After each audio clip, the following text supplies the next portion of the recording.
Volume? Yes. Oh, it is now. I pledge allegiance to the flag of the United States of America and to the republic for which it stands, one nation, under God, indivisible, with liberty and justice for all.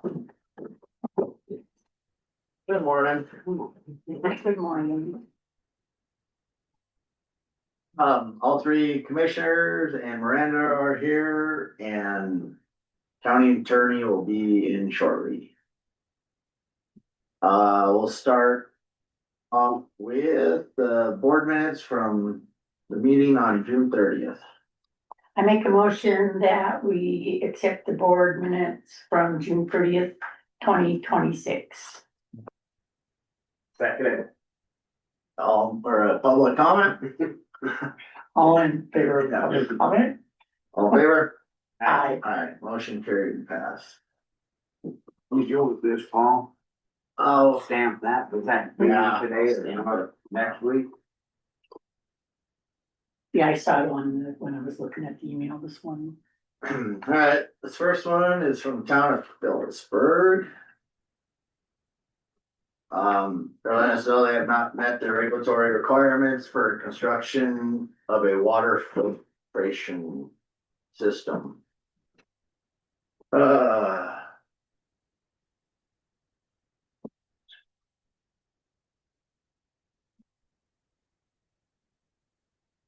Yeah, it's just an update on what they're doing. They're under an administrative court order to establish scheduling to address the problem. And is currently seeking funding to address the issue. There's kind of a little bit of an update of Notifying, notifying the public. that'll work. Clean my desk. No. Not me?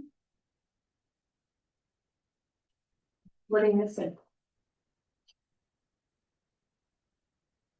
This next one from the Granite Justice Court one, the disbursement detail. $8,242 total.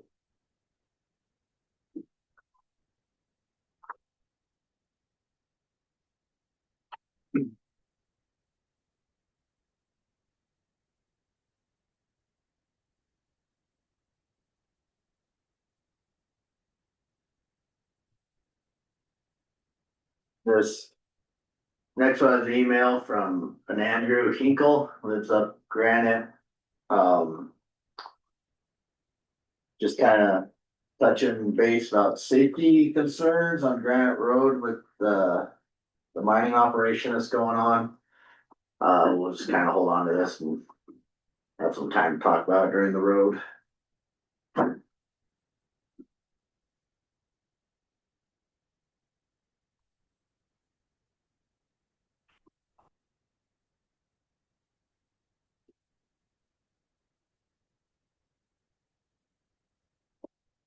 And that's it for correspondence. It was pretty skimpy this week. Any public comment on correspondence? Alright, well, with that being done, we'll getting pretty quick here, but we'll go to public comment with matters within the commissioner's jurisdiction. So, any public comment?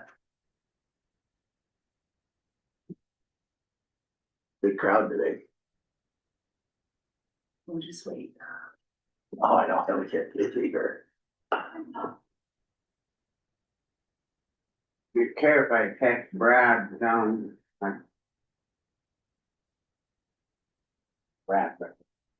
Hmm? Brad got the letter paper. Oh, Pivots. That's Brad. So you said we just fine. I have a complaint about your water hit when it's going down.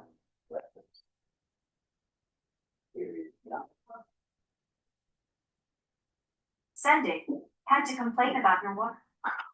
We were trying to shut that, I'm sorry. We'll be friends.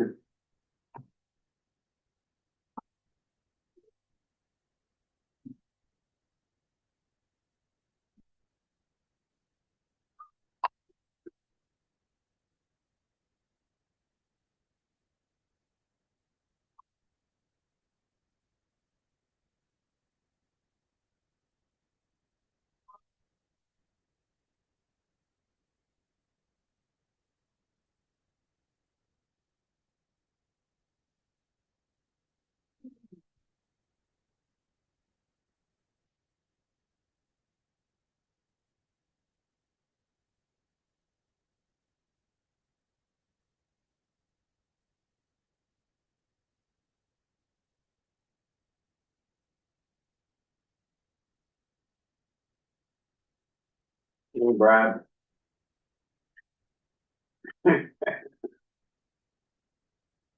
They said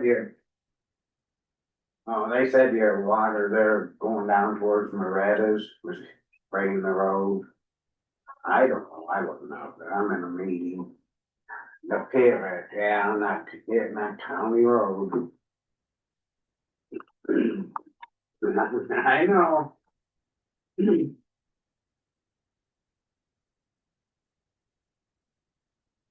Your Blanche. Okay. Look through those. I'm just passing it on. Like, bye.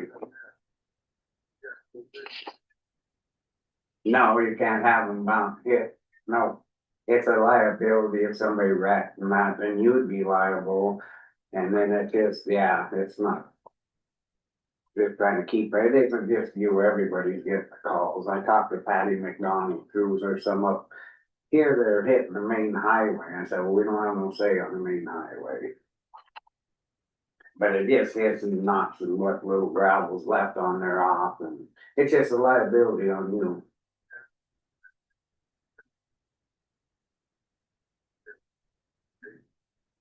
Yeah, I just had a complaint, and I thought I'd call you before, you know. Alright, bye.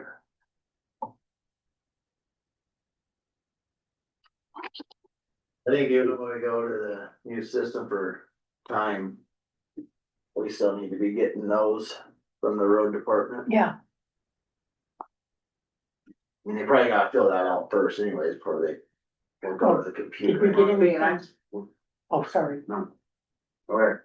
did we get anything from the survey whether or not they wanted to change their, Yep, we got them all, and it's on the end of the, okay, it's on the So now- agenda today at the end. your question on this again? With the new computer system for time that we approved, Yeah, I guess we'll have to look at that and see. but I just wanna make sure the road department still keeps doing this instead of just doing 10 hours on the computer, just so we I can. think they can put this on there is what Becky said. They Okay. can enter this info. She said that, yeah, and then she said somebody's gonna have to show them, well. Right.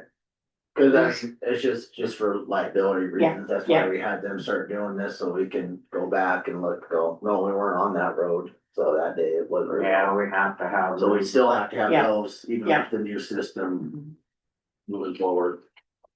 And did she say, were you saying, she said something, you can do it on the system? Mm-hmm, you can put that info on the system. And then Yeah. it'd be, you could do hard copy anytime you wanted to, probably, Okay. if Alright, you wanted to keep hard drive. any public comment?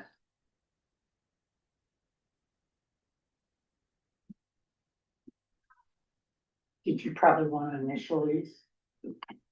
Oh. Yes, That's German.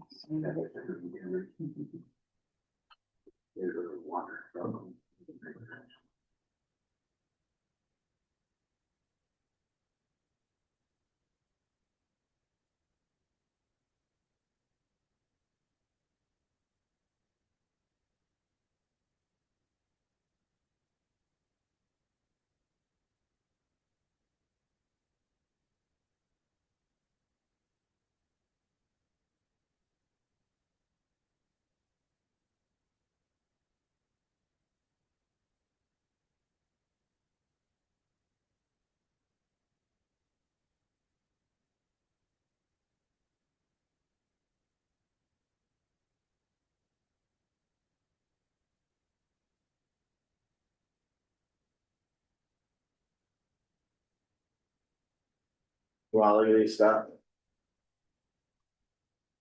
Thanks.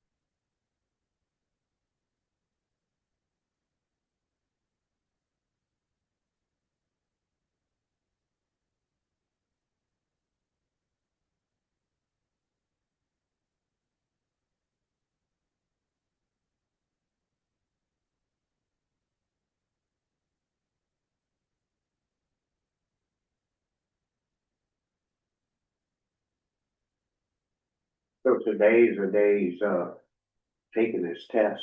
Yep, I thought that, so hopefully he gets it and we'll everyone will have the CDL. Mhm.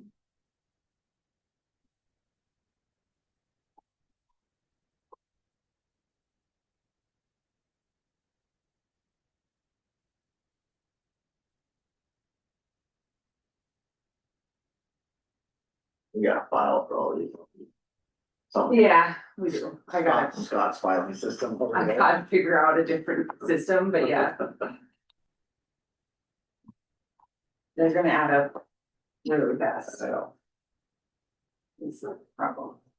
I know.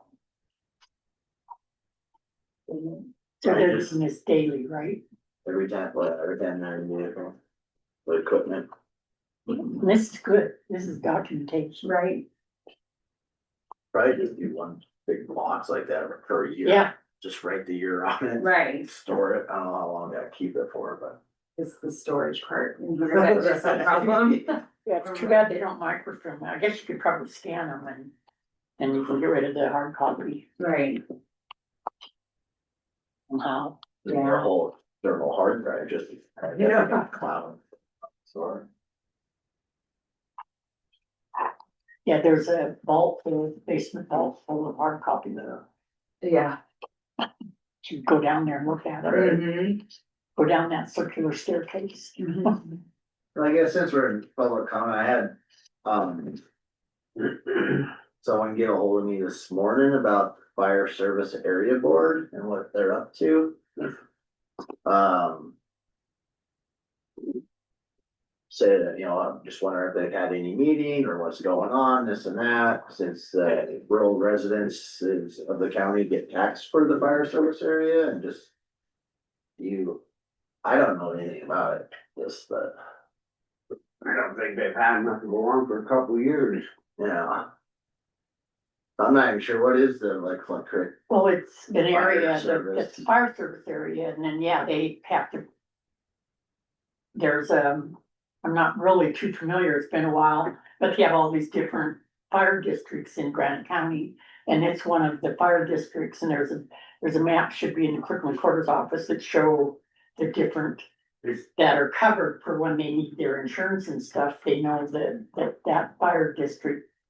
Is there, but whether or not there's it should be a board, It's a board, yeah, and they're just not meeting. I haven't got anything from them. Yeah. What's that fire hall out there going on, Scalpel Road, is that 348, or is that, I get mixed up? Highway 38. Highway 38. That was something to do when they built that, remember they had a special fire. Now you brought that up, I remember something to do with that. Is that the one that's on Mungus property, Yeah. or was Well, Mungus property? They Yeah. donated. And that ended up being that fire service, and they had their own group. And that's the last I ever knew. From last I knew, I don't think there were any trucks out there. Or something there, I remember there was something, remember that one guy plowed it that last year, or there was some stuff. It was last winter, not this previous one, 2 years ago. I remember there was something, that was my first year here, I know all the board members. The national emails, so. They need this to have a meeting and they can come and give us an update. Yeah, cause I don't remember a lot besides when they put that hall there. Well, here's the thing, there are boards that have regular meetings and they're supposed to get their minutes into the clerk and recorder's office to be filed. So you have documentation Yeah. that they actually had meetings. Yeah. So I don't know Me for the website purposes. if we, as the commissioners, need to maybe write a letter to the chairman and say, hey, we haven't received any response, check with clerk and recorder to see if they turned in any minutes. Right, And, Yeah. go from there, and then if we have to put them on the agenda. Yeah. We can do that, does that work? yeah, that's fine, it's just. Yeah, no, I confusing me, and I'm like, I don't even know what this is about. so. I mean, these are things that we really don't hear about until someone maybe complains and Or just says, ask. because they're going the flow at what they normally do as a board. right. But there is a fire district that protects you from you know, and it helps with your insurance, getting it down and it's there and it's supposed to, if there's a fire, they put it out. Sure. But whether or not there's vehicles in the buildings or Right. whether there's a Maybe building. there was one, there was something weird with it, that was like the first couple months I was Yeah. in office here. Any public comment?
They burned on Wednesday.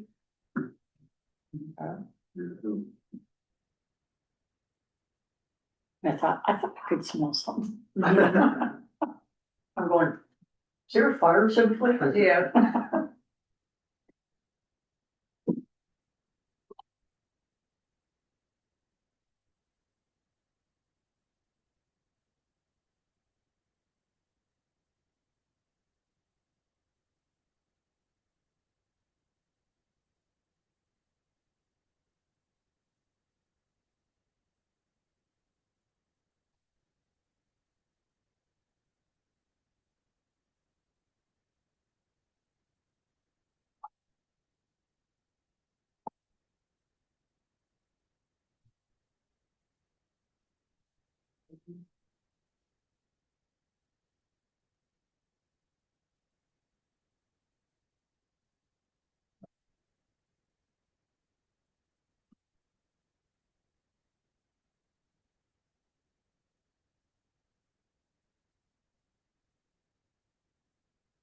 Morning, Blaine. How are you? Probably, Well, let's go. look, come on. Is there any public comment? All right, with that, we'll move into the weekly report on road and bridge. So I talked to the Philipper crew here, they're getting moved up to Georgetown today. They're gonna hit that spot where we pulled the asphalt up last year.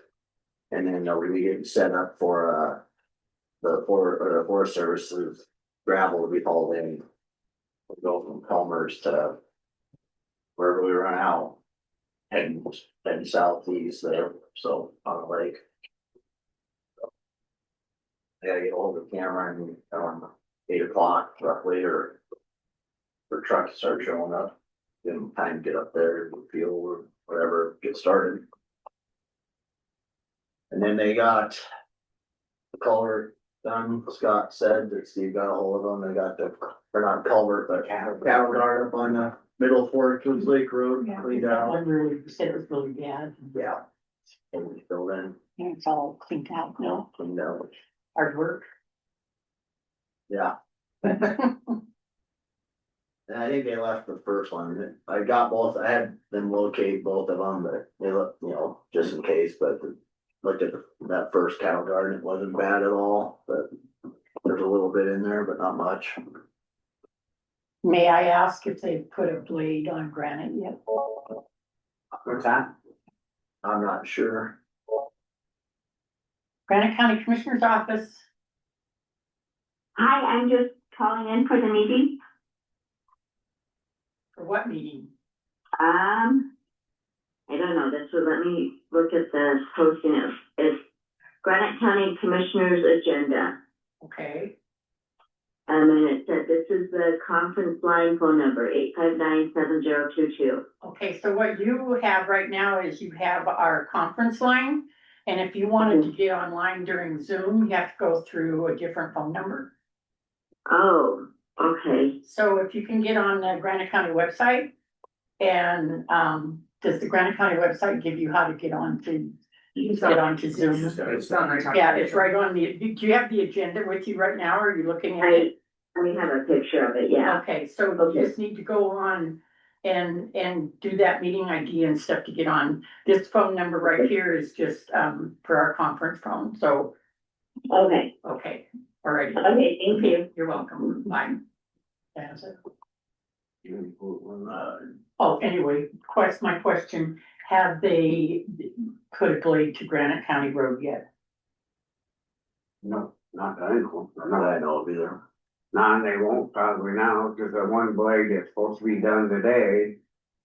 And what do you mean they won't do it at all, or? Probably not today. Oh, I don't mean Oh, today. no, I'm and just- then they probably won't, what I was gonna be saying is they probably won't get to this week if they're doing that Forest Service stuff. So I don't know, hopefully maybe next week, I don't know, see if that blade comes back, we're still short, so. No. So we still don't have all our blades I repaired. think we only have 2 running right now. Yeah, I've been on the phone big time, it's,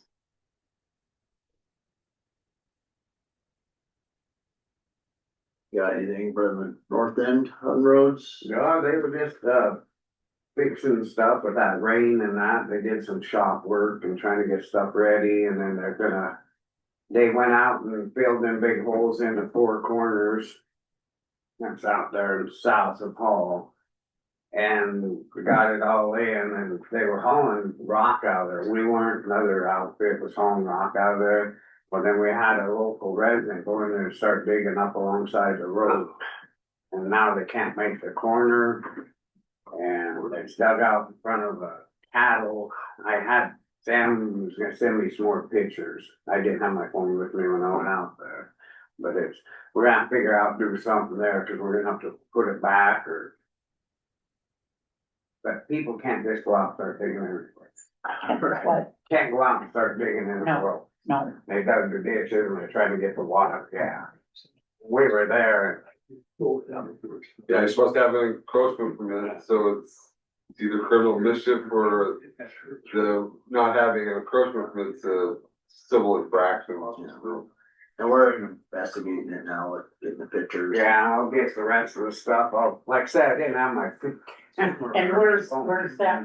4 corners, it's out in Hall. We're just out there working, they just got it all fixed and that, and now, yeah, they're trying to haul riprap or something out there. The guy is that owns the ground above. Can't make the corner now, they have to go all the way around, so we're gonna have to. Now. Mind? Sorry. I guess we'll have to figure out what to do there, if we have to replace everything and charge them or whatever. I'll go look at it better and get better pictures. I didn't get you no pictures, Rico, so I left my phone. We know you're right. I'm going in there. And then we did have a complaint come in yesterday for safety concerns on Granite Road with the mining truck hauling up there, so. Yeah, so some, local resident was That's pushed off the road. The dump trucks, Pushed them off the road. well, it sounds like going down the city, that road that truck would take up the whole road. There's supposed to be signage and likely a flagger is needed then if this is happening. Yeah, and I don't know how they're hauling, if they're just got trucks coming randomly, or if they're gonna do a train and a flagger, like we kinda told them at the first meeting they should do for public safety, but. I don't I know, don't know, I haven't talked to nobody, Bill was in, Bill only come in this morning, brought to our attention. Yeah. They know about it. yeah, Yeah, I think, the train idea and flagger, I mean, this is gonna be an accident. I mean, it's a single lane road all the way down there, and you got, 40-ton haul truck or whatever, it's weighing, 80,000 plus coming down, it can't Gotta stop. We gotta make sure we get their insurance too, proof of insurance. Oh, We haven't got that. Yeah.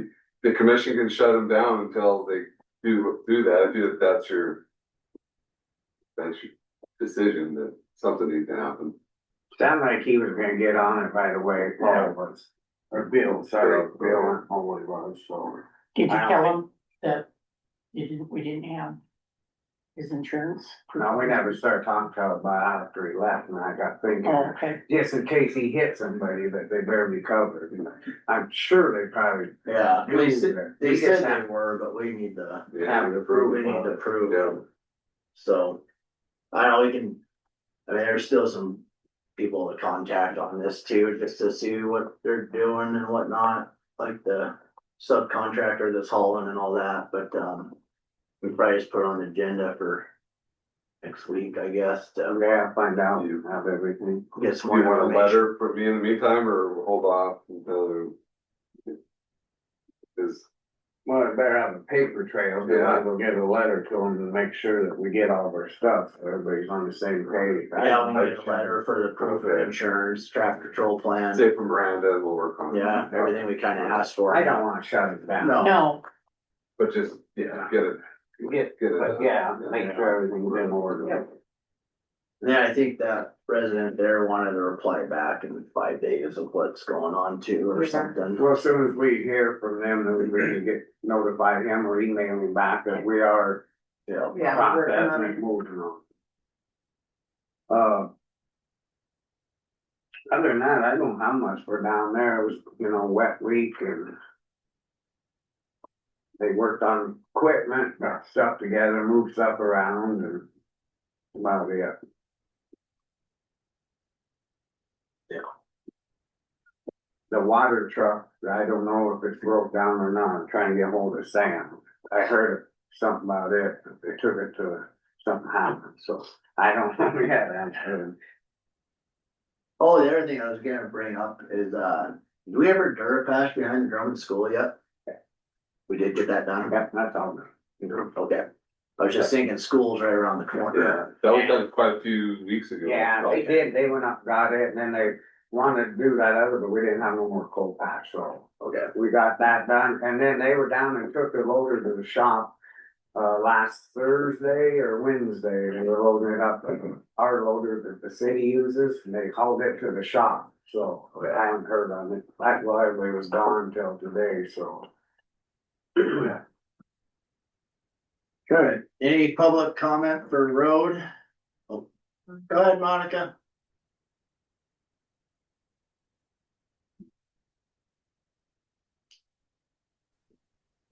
Okay, can you hear me now?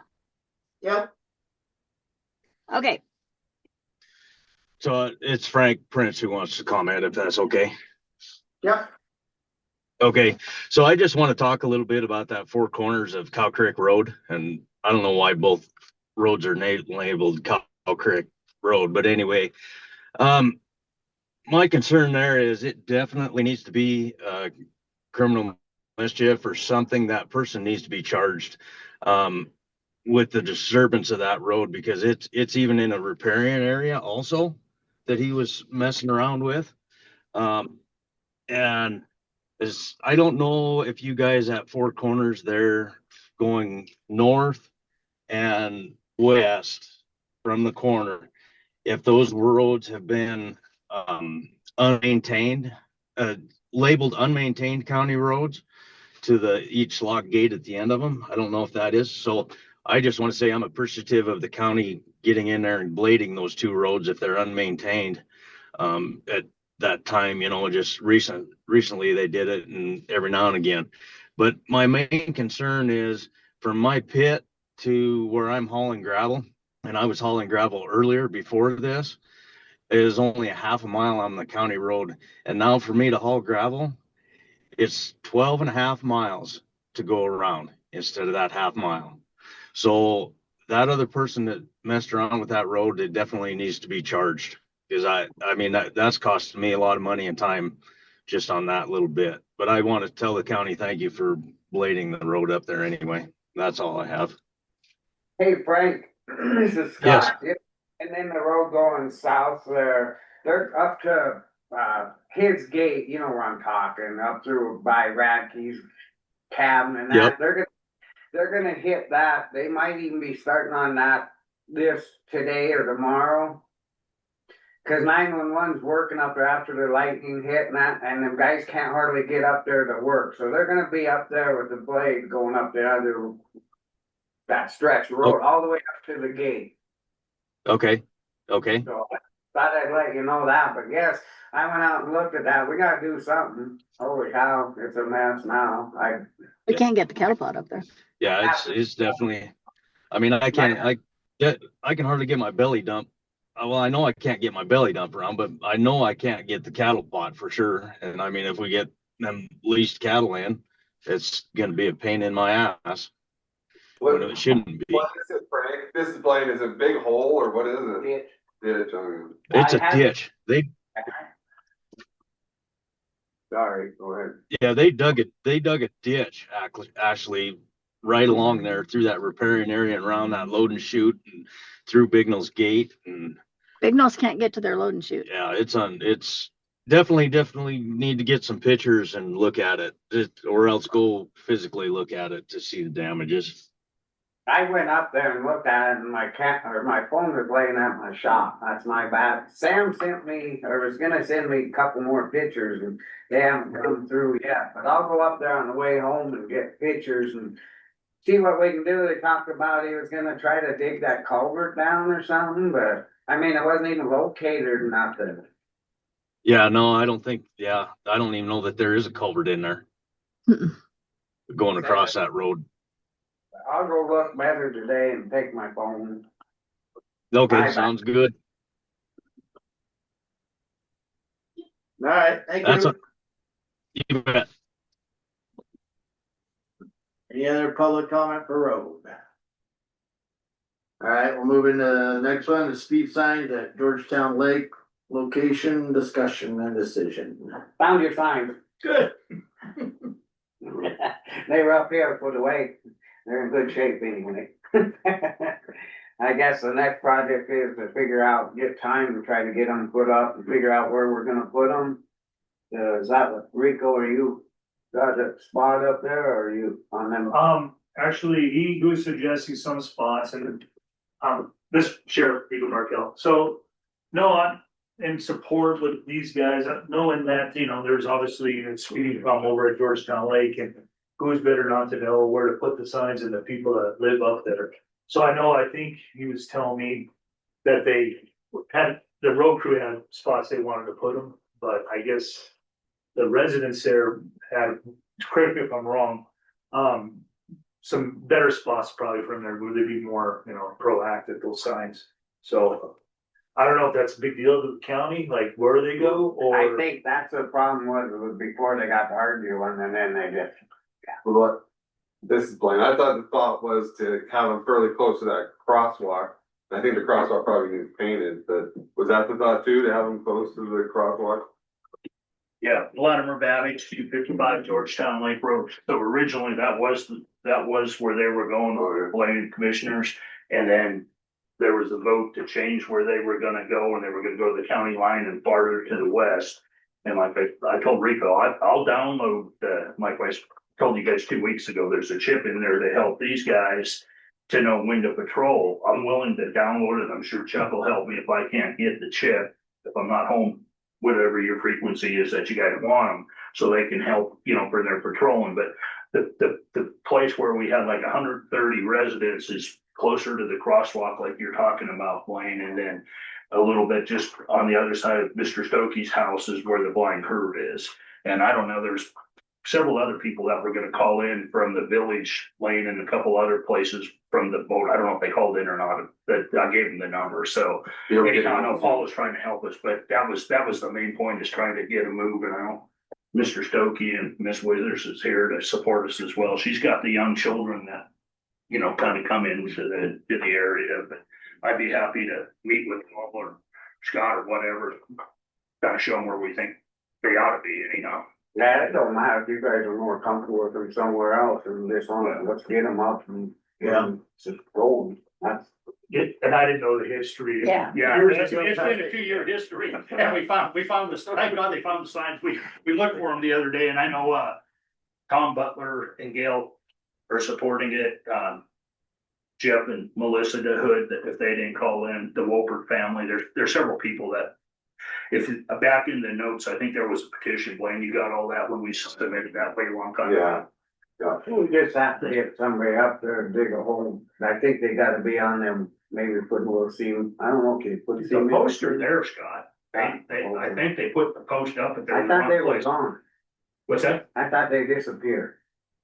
Well, I could be wrong. It could be the wrong post, but there is a post right at the county line, a big iron post, and there's one just west of the Dude Ranch. So I don't know if that's Stuck where, up. Hey, well. so they need to be relocated from where they are. We can get hold of. And I'll be happy to meet with whoever, if you wanna get with me. I'm here till the 17th. This month? Yeah. Okay. we can get- Yeah, I can get a hold of you or whatever and meet up there and I'll bring a can of white paint, get them painted for locates and GPS so that we can get locates called in and get it started. So, So I'm Laura Flanagan. We live right next to Vlad over at 257 Georgetown Lake. We had about 14 kids up, and there's like that. I'm assuming that's what you're talking about, that blind corner. And it's just so scary with the kids running across the street. So I appreciate anything you guys are willing to do. okay. But, yeah, the crosswalk needs repainted and Yeah. the folks use the crosswalk, what can happen. You gotta use some paint, Wayne.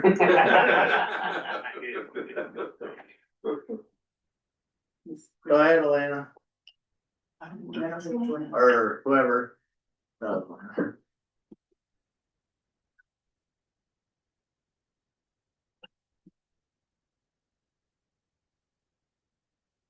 Are you there?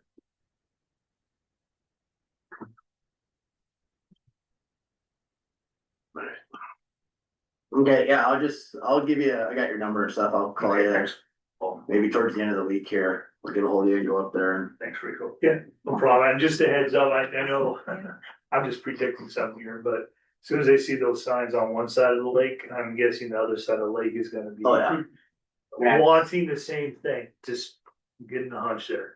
Talking to people who live up there. I think eventually that was the thing, was to look for a trial on these to see how they work for you. Sure. And then like you said, you can't put them everywhere, but no, if they do work, at least there's a couple of congested areas that they were gonna look at. Little Rock Creek did, it does, they bought their own thing. They got more money than we do. Yeah. Yeah. They got to feed people, I was involved. And I got my trailer out, but it's, I'm troubleshooting, I'm trying to figure out. But I'm just thinking a while from this might be more signs up there. All right. We'll move on. You've got someone up there. I called them once, they didn't try it again. All right, go ahead, the phone number on Zoom. Good morning, Tom Butler from Village Lane up at Georgetown Lake. Can you hear me? Yeah, we got you now.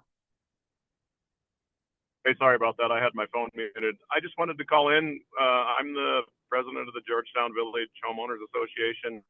Vlad Bavich has done an extensive amount of work on this in the past, for the past couple of years, and I think he has a very good idea of where the signs need to go.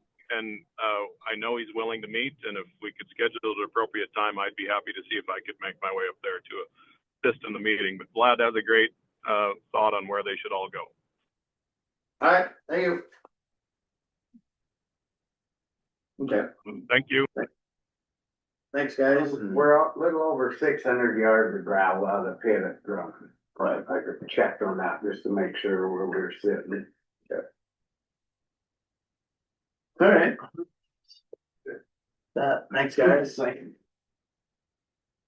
another meeting. We're running a little bit behind, but we get into the solid waste here. So in Phillipsburg site, they were able to get our burn pile burned again, since it built up so fast since we had to shut it down this winter. I see you picked up some, that refrigerant recovery equipment.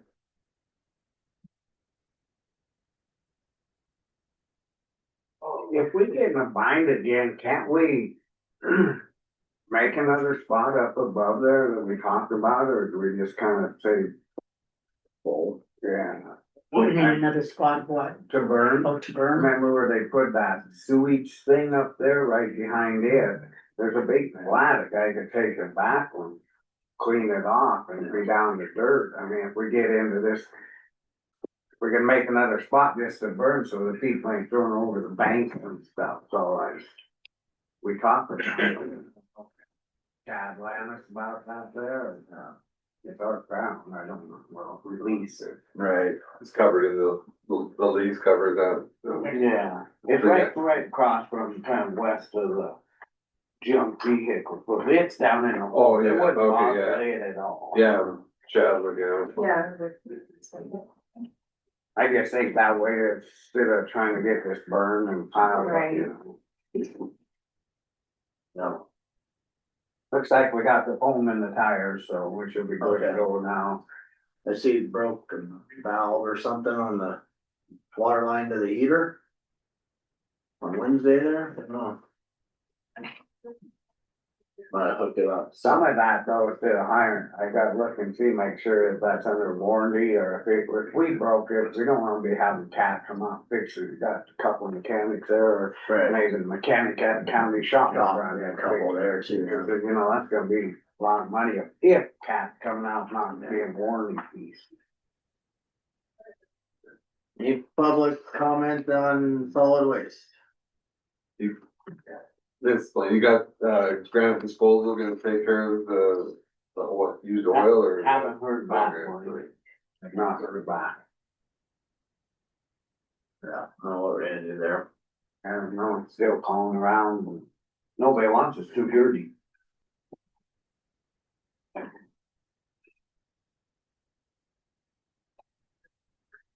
All right, well, with that, we'll move into dam tenders report here. Georgetown is currently at 6429.75, 3 inches above full pool. We've got about 2 inches coming over the spillway and whatnot. I know me and Paul Talon and Jared have been monitoring it pretty much almost every hour of every day since last Sunday.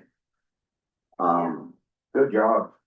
Yeah, He's been notifying me it's too. been a lot of rain here, but we're still trying to get caught up from. It looked like we were starting to drop last night, kind of gonna come down and then it rained again, but. Paul, if you wanna come up and. Give your 2 cents worth of kind of our strategy where we're at. I'm Paul Talon from Creek Hydro. Yeah, like, Paul was saying, you know, we're monitoring this thing constantly. Ben just sent me a figure too, like if we were to release 10 CFS more at these elevations. In a 2-week period, that'd be a 1/4 inch it would come down.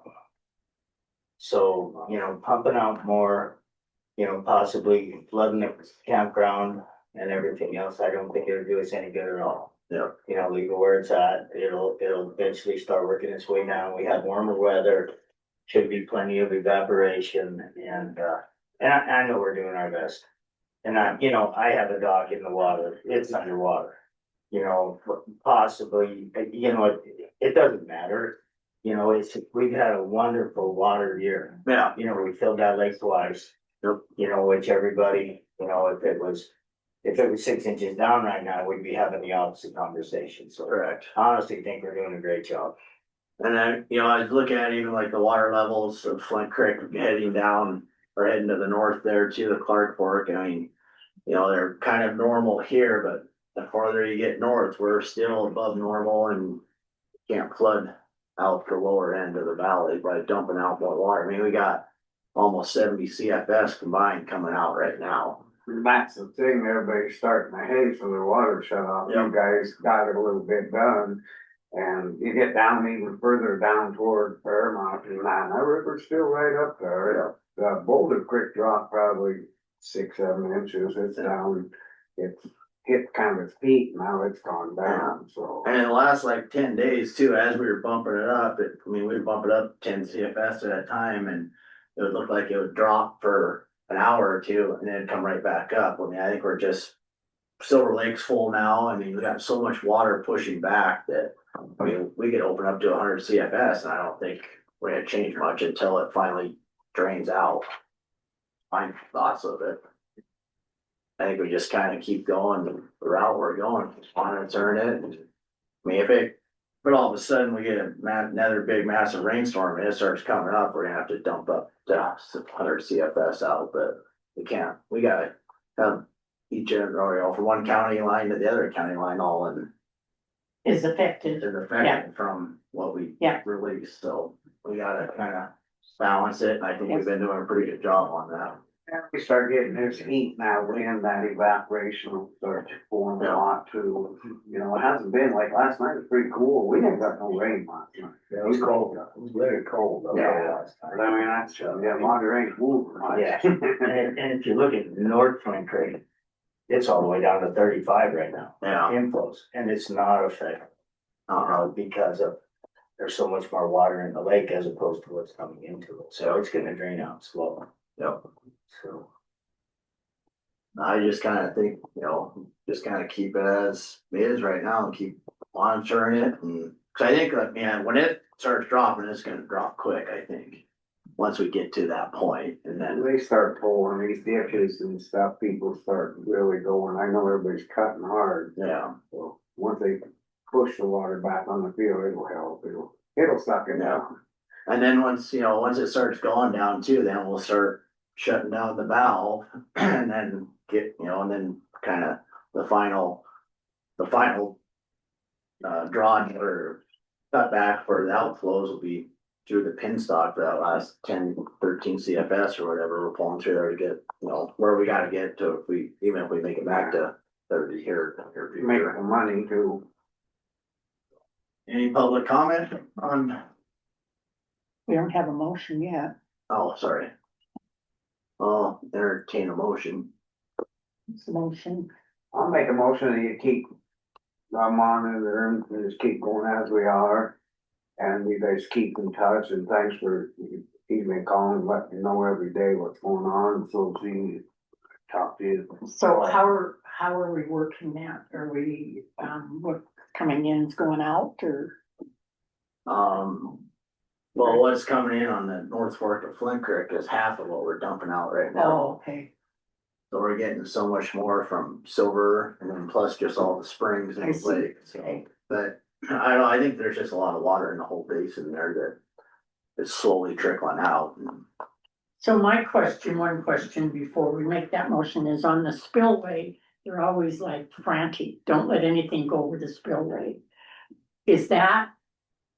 What is the reason for everybody getting? Well, it's for emergency releases only, and we're kind of at that stage right now. Yeah, that's what I'm saying. Isn't that why there is a spillway? Right. If we can't get it out, it comes over the spillway. Right. I mean, I just don't understand why, well, you can't let it go over the spillway, but what happens if the lake is so full, it has to go over the spillway, Right. is just my question. We're there right now. Yep. And we're trying to stay under that threshold of that 6 inches above full pool, so that 64-30, cause then we go into flood stage. So you're considering it now, it's kind of an emergency thing and that's why it's coming over the spillway? Yeah, when it reaches that elevation, like we could go down to the dam and release all the water we want. Like I said, I don't think we can release enough to drop that Okay. drastically without flooding the whole valley. Yeah, I get you. I just need to understand that. And we'll wash out our weir at the bottom. Everything, campground. We've been at 100 before coming down that. The road's washed out. It jumped a bank down there. It flooded through the campground. The road's down there. Yeah.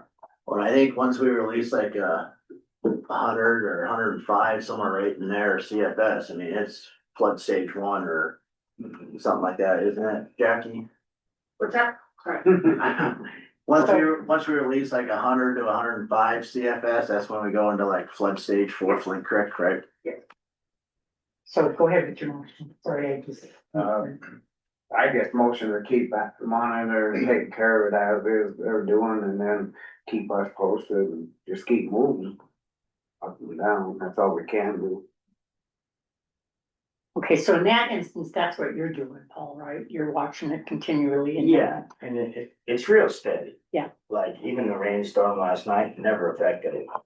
It never affected it. And Silver Lake is so full. I was there this morning at their weir.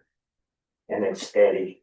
That's the fullest I've seen. Yeah, and I think the more we turn up, it just pulls for them right through the driveway to the. Okay, I will second that motion. Public comment? Appreciate what you guys are doing that. Good job. All in favor? I, Aye. Motion carried and passed. Go. hey, Thanks, Paul. That's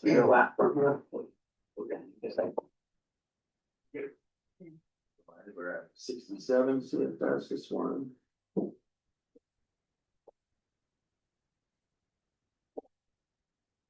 this is a first for me. We've never gone over since I've been commissioner. To be this, no, I would remember. that's the one that I had reeled up, to make sure it weren't working, thank God we did. Happy up there, but. The issue is the 1 foot rule by May 1st. I mean, there's not a lot of freeboard there, so if you get the late snows and rains, then. Yeah, Build up quick. yeah. But then you don't get rain in that, in May and June, and then you're in trouble, so. Oh, yeah, I mean, look at it last year. I mean, we fought it. Got up to within half an inch of full, but. Morning, Morning. Alright, how's it going? we'll move into our next, agenda item for, Granite County Medical Renewal of Home Companion Program. What up? Thank you. Doris Gilbertson, no longer CEO at the Granite County Medical Center. Board member though? But Board will member? stay on as a board member, yes. We have a new CEO named Ron Weiss, Ron Weeds, interim CEO. interim CEO. So, My doors so bad. Anyway. you want to say a few words? Good to be here. No. What's your name? Blanche. Ron, Ron. There. So I, come down from, Montana City, just south of Helena. Spent a week down here, believe it or not. Until they find a permanent CEO. now Ron is working through the Billings Clinic and he is employed by the Billings Clinic. And he's here to help us through some difficult challenges that face us. So we're glad to have him on board. I'm glad to go back to retirement. Do you have And an email for Yeah. Granite County Medical or? Okay. Yeah. we set him up Monday, actually Okay. Monday was his first day, Awesome. so he is right now the CEO. And at the end of the day today, I will be gone, but I will be available to Ron at any point in time if he needs some answers or wants to find something, tried to organize it to the point of bringing a new person, in, but you never know all that paperwork. Yeah. Area 5, I brought Rachel Johnson. She is the charge of Area 5. I thought you'd like an update, on where we're at with Area 5. So, Rachel. So, I did talk to, Joe Gilboy, he does the grant for us. So for our next, funding year through fiscal year of 27, still gonna be the same numbers. 7595 in federal funds and 27,206 in state funds. So that's a total of 34,801. And then, we have to do, a contribution of our own of $1,019. 255 of that has to be in cash, and 764 is what they consider in-kind contributions, which can be hours, you know. What was that state amount again? 27,206. And So here's a question on Area 5. Okay, There is a contract with Granite County for the hospital, right? It's a yearly contract. Yeah. Are you saying that you want to keep Area 5 at the our hospital? plan, yeah, And we had another contract? discussion. Don't we have to do another contract for that? You would- The contract's expiring, so yeah, this Yeah. was the discussion on whether. That's just my question is, Yeah. are you still, the hospital still wanting to pull the Area 5 into the hospital? Okay. I think that's, I mean, we don't wanna lose it. The big thing is, if you don't, we will take it back and we'll make it work, cause it's really built up and I just don't want, if something happens. Yeah. This is my personal, that I don't wanna lose it, cause I mean, there's a lot of Yeah, people that they're- depend on it. Maybe the county should just take it back, save you a headache too. well, I brought you some numbers, if you guys wanna know kind of what we were averaging. We average anywhere between 16 and 18 clients a month that we see, all the way from Drummond. I think our furthest one now is up Rumsey, that we're seeing. So, hour wise, we're about 141, went up as high as 160 one month. I've kind of, due to some issues, backed it back down a little bit because, I gotta have surgery next week and then I'm gonna be out of the picture for a month or so. I still do the paperwork, but it's been a little difficult to actually go see clients. I still am doing it, but I can't do everything for them that I normally do. So we're averaging, 1,178 miles a month. Like I said, 16 to 18 people, and then, 141 hours is what we're serving them, and that's still kind of the same thing, you know, whatever their needs are. You know, Okay, some of, so my question to you is, right now, it's working fine with going through the hospital, having it at the hospital? Is yeah, that I mean, there Where has, Granite County, there's no reason that Granite County would have to pull it back in, only if something happened to the hospital, correct? Mhm. Am I, yes, That's what I'm. yeah, and so I don't feel that we can just pull it right out of there if they're still interested in keeping it.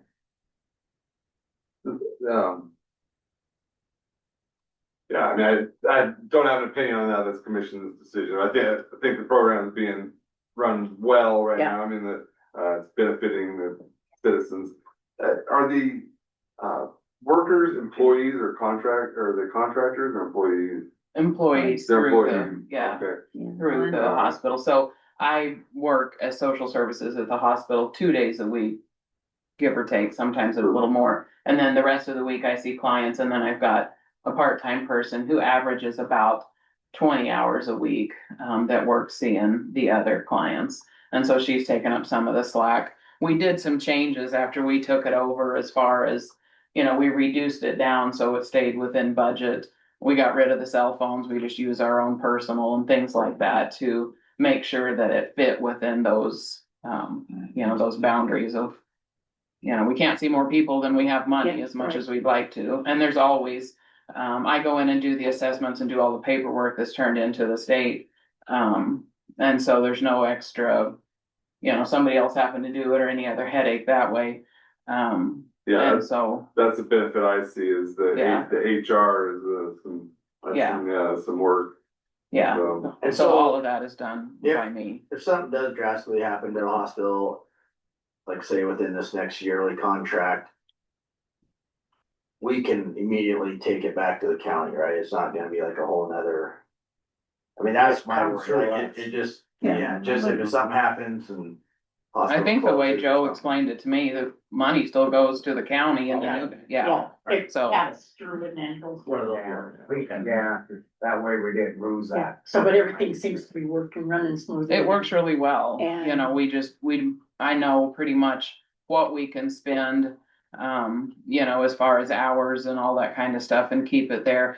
Unfortunately, the downside to it is we do have to prioritize, you know, which people are most needy. So I always have Yeah, a waiting yeah. list of people just because with two of us, we're Yeah. pretty limited. And that would be the same situation if you weren't in with the hospital. in the- Exactly, The yeah. county side of it, Yeah. yeah. But if it's working well, I would, and you are still interested in And keeping it. I personally don't have a preference. I mean, it works out good because a lot of the clients that I see, if they've needed, you know, a respite stay or adult daycare or whatever, you know, they're more than happy to, and I can facilitate that through the hospital. My big thing is making sure these people have what they need. Yeah. You know, That's the only reason I Yeah. said that, Yeah. was just because I didn't want to. Yeah. Cause we about lost it once before. You know, Is the funding pretty secure from the state and the feds? And it- Does Yeah. it increase at all? No. Year to year? Well, no, they even, you know, I mean, we're at their mercy basically if they feel like, they did send out, and I don't know if you guys got any, but Area 5 sent out a mailer here back in late April, or early May. It was just kind of a survey. What do you feel like is available, you know, for seniors and stuff? Did you guys, it was a yellow form. I don't know how they chose, how they sent it out. But yeah, they sent those out, so. Yeah, this grant is through funded and it's through Area 5 to what Granite County's needs are. That's how the amount of money that comes in. I Yeah, don't think it's really changed too much. Is there an Yeah, application yeah. process and everything? well, and we're lucky there because, Area 5 does the grant for us, Okay. all of the paperwork with that, so, nice. Joe Yeah. Gilboy's been awesome. yeah. He's been really good. there was some here, this is blank, some hearsay saying that money wasn't gonna come through, but I think that was just hearsay, wasn't it, Rachel, or? Yeah, I mean, it's now through fiscal year and we never know past that, Right. you know. No guarantee. Yeah. At least He brought it to our attention there a couple of years ago, he said he didn't know if it was gonna come or it might be cut now or. Yeah, Yeah, based on congressional funding. right. So do we know when we have to renew that with? the So, hospital? yeah, A new contract. yeah, it's now, so if you're good with the existing contract just being renewed for a year, then you can do a motion. Did you bring one Yeah. on? I don't know if you want to take a look at it. Here's the I- current contract. I've drafted the new one, so it's signed You've got today, the new one? yeah, same language. Great.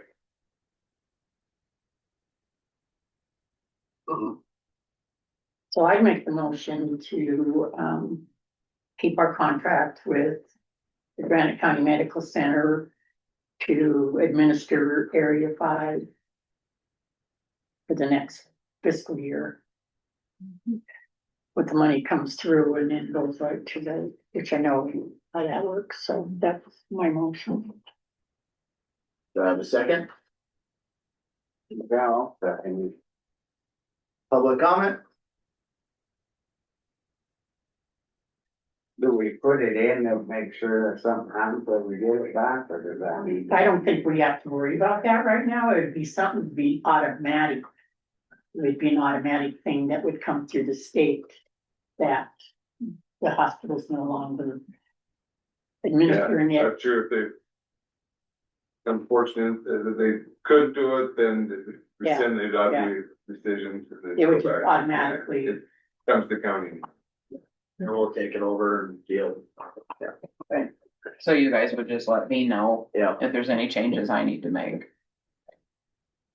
all in favor? I, Aye. Motion carried and passed. Do Want it signed today, or do you want it to? You can email it to me. Okay. Yeah, it's been- Or you can drop it off. Okay. What's your email? Ron Arlen dot Weems, WIEMS at Granite CMC. CMC. We're on there. Okay, alright. So, just for my information, thanks for all you do, by the way, just listening in on the, managing the water and all that kind of stuff, but probably have all these, a variety of topics that come in through here. I got a topic for you. Not being rude or nothing. This weekend I got asked some questions at the rodeo and said that, 2 ambulance calls got turned down, that you couldn't take them. What, how do you, where do we go or what there? I mean, they were all upset. I'm like, I don't know, it was a Phillipsburg ambulance got called out, but they couldn't accept them at the hospital. Was that when they didn't have the x-ray? Is that- Right, I was gonna say, we are still on divert. Our CAT scan is not available at this time, but hopefully it'll be ready soon. We're working with the Billings Clinic imaging program. Due to the fact that we have some antiquated servers and et cetera, they are struggling with trying to connect to Billings Clinic imaging program. We've been working with them 2 or 3 times a day. I did it. Yeah. Okay, so what you're saying is if they refused him, is they couldn't take him because they couldn't facilitate what they needed, and so they went, probably had to go to If they the need next an X-ray, yeah. area. So it would have been something that hospital couldn't accept it. But you're working on it. We're working on it. Yeah. It's all digital is what we're working on. It's a PAC system is what it's called. But basically, the images are digitalized electronically and then sent to a vendor that reads it, a radiologist that can read it for us and give us back what they found. That's the part that's down. And we could still take an X-ray, we could still take a CT, but so the equipment's fine. It's that connection to getting to the radio. There's someone that can read it. Yeah. Where does that go? I mean, who does that? Who takes care of it? Well, Billings Clinic sounds like they're willing Billings to do it. Clinic It's just is being trying able to to get set up. be involved. We also Transition have over to a local IT person that works for us as needed. And so he's gonna work with Billings Clinic to get the connection so that we can provide the service. We have notified all ambulance services of our issue, so they are well aware that until we get it on board for 24/7 for readings, we cannot continue servicing anyone that would have some kind of a head injury or something that would require X-ray or CT scan. Other types of issues that might come in are not affected by it, it's only imaging. I got, I see exactly why that would happen. So the ambulance called the hospital and they said, no, we can't take you because of this, and so they went to another place. Most likely. Okay. oh yeah, they were just, Yeah, I know, but they can't. well, they thought it was all up. I mean, I'm just asking. Yeah. I got dumped about it. That's We all. got Monica here off the ambulance, Drummond. Alright, go ahead, Monica. Yeah, this is Monica with the Drummond Ambulance. I just wanted to clarify that they did alert us that they were closed because of technical difficulties or whatever. So the ambulance already knew prior to that. Drummond did, and it came across the Phillipsburg page also. So what I would like though is for you to maybe send an email to the ambulances, let us know if you're taking patients that don't need x-rays. You know, if you could let the 2 ambulance services know that, and then just kind of keep us aware of where you are in the progress. I think that would help with clearing up a lot of confusion. Okay. Do we have those email addresses for Noted. Drummond and Phillipsburg, do you know? Yeah. Yeah. Alright. Thanks, Monica. Yeah. You're that's great. welcome. And it's very rare, usually diversions, I mean, the bigger hospitals were diverting all the time out of their ER during COVID and just because they didn't have room. But this one's a technical issue, so it's very rare, but it does happen. And we might have to do a quick grant search to try to find money, because it's gonna require us to have more panel servers. See what we can find. Yeah. Up to date servers, yeah. Yeah. Come to the medical foundation too, yeah. Yeah. Right. Oh, go ahead, Jen. Oh, good morning. Thank you. Hey, I have a question really quickly. What are the two companies that are running the ambulances right now? Because didn't West Coast leave? I think they're all volunteer, aren't they? Yeah. Oh, yeah. They're all volunteers. So just the Phillipsburg volunteer and Drummond volunteer, and then I think the villas help out with Drummond ambulance, as I understand. Yeah. And Deer Lodge also, works with us, they will transport, to other facilities. Deer Lodge Deer ambulance. Lodge and, yeah. Is it still a situation where in order for an ambulance to respond, like there has to be an EMT available on that ambulance? Yeah. Yeah, Oh, I lost my screen. Can you guys still hear me?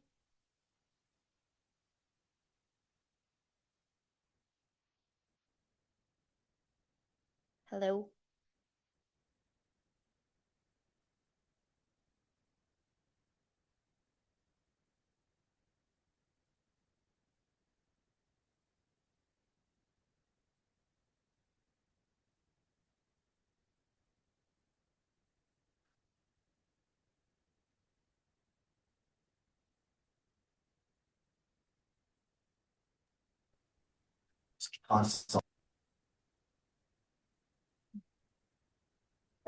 Can you hear us now, Jen?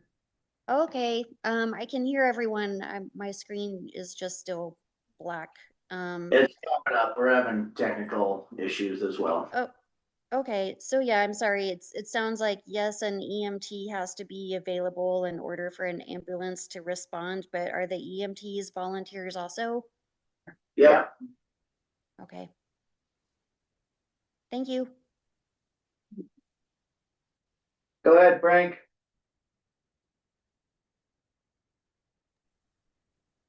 Can you hear me? Yep, we got him.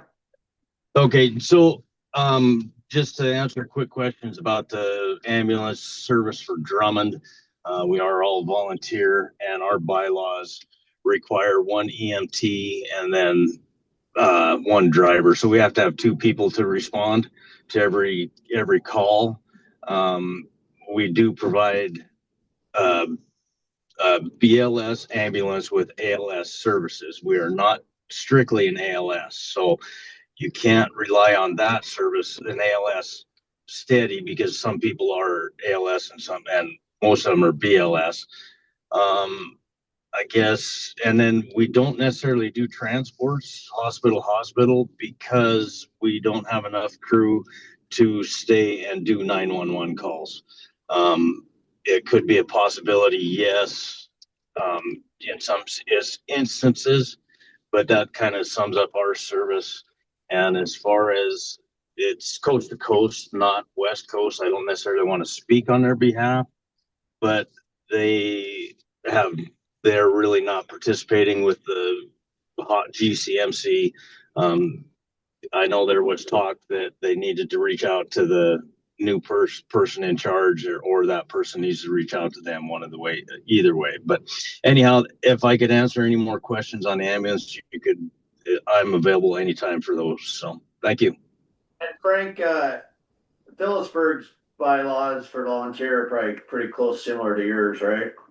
Correct. Yes, correct. I would very well assume that, because I mean, basically it's kind of and we're we're pretty much mandated by the state on that also. You know, so here's an instance though that where that could possibly change is we may say we're going to roll up on something and we have an EMT. Well, there might be a fireman right there because traffic control or whatever they were out, and we could say, hey, I need a fireman to drive, and they'll drive for us. That's sometimes, but other than that, you know, we always try to leave the station with 2 people. Correct. All right. I have something to say. Monica had a quick comment, if that's all right. Yeah. Go figure, right? So as far as coverage for the county, this is how it works in both ambulance services. We are 100% volunteer. So no, that doesn't mean that our dates, like I'm not on Monday, Wednesday, Friday, or whatever. We don't have a date coverage or a time coverage because as a volunteer service, we're not required to do that. That's gets the county out of monetarily having to pay us to be on standby all the time. The county is 100% covered as far as EMS services goes, because if the Drummond ambulance or the Phillipsburg ambulance is not available, the 911 dispatch knows that they call Powell County, Messy, Life Flight, Anaconda. And so that's kind of how the coverage across the county works. Does that answer your questions? Yep. Clears it up. Life flight insurance is pretty reasonable, so people should look at that. They should partake in that. Absolutely. I definitely would encourage it. All right, thanks, guys.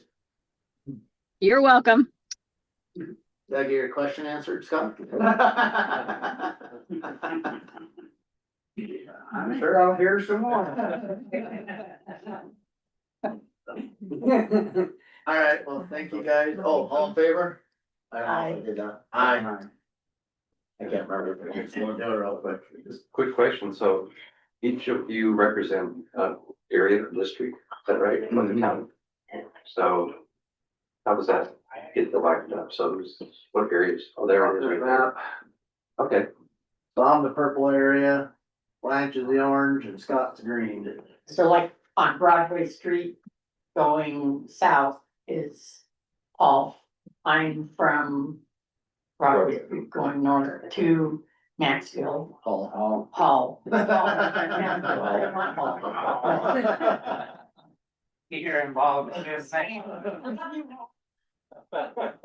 And then Scott is. okay, the north, yeah. Great, All right, thank you so much. Well, nice meeting you, Ron. Okay, thank you. Nice meeting you, Ron. Yeah, you too. Thank you. Pleased to meet you. Yeah. Get better soon. Yeah, well, I have to have a total ankle replacement, so I'm gonna be out for. All right. Good job on what you're doing. Yeah. Thanks. Yeah, good job. I worry more about my people than myself most of the time. All right.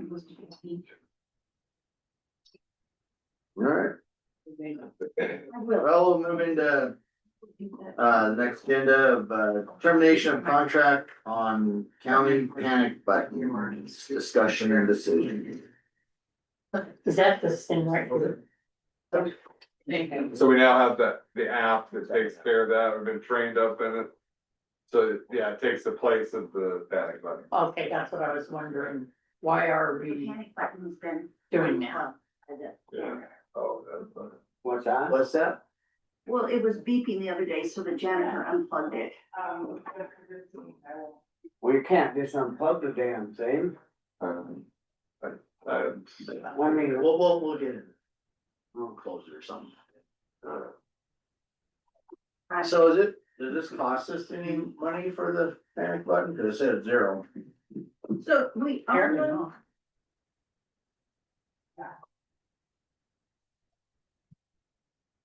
We own all of that equipment. You can come up there and see. It's just the service we were paying for, so we're just terminating the service. Yeah. So, yeah, an employee called the monitor company that's listed on there and then let me know that they're not monitoring it. I'm like, yeah, you're right, because it's done by Barker out of Helena. And said employee unplugged panic buttons. And I don't know what you wanna do about that. Right.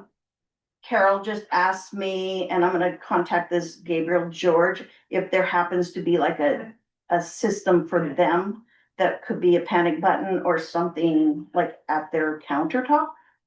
But this is the same system that the schools, Drummond and Phillipsburg use, and that's why Rico wanted to go with it, because that is the same system. The app deal. Yes, and the thing about it is, like, if Blaine hit it, the sheriff's office would know exactly where the problem is at.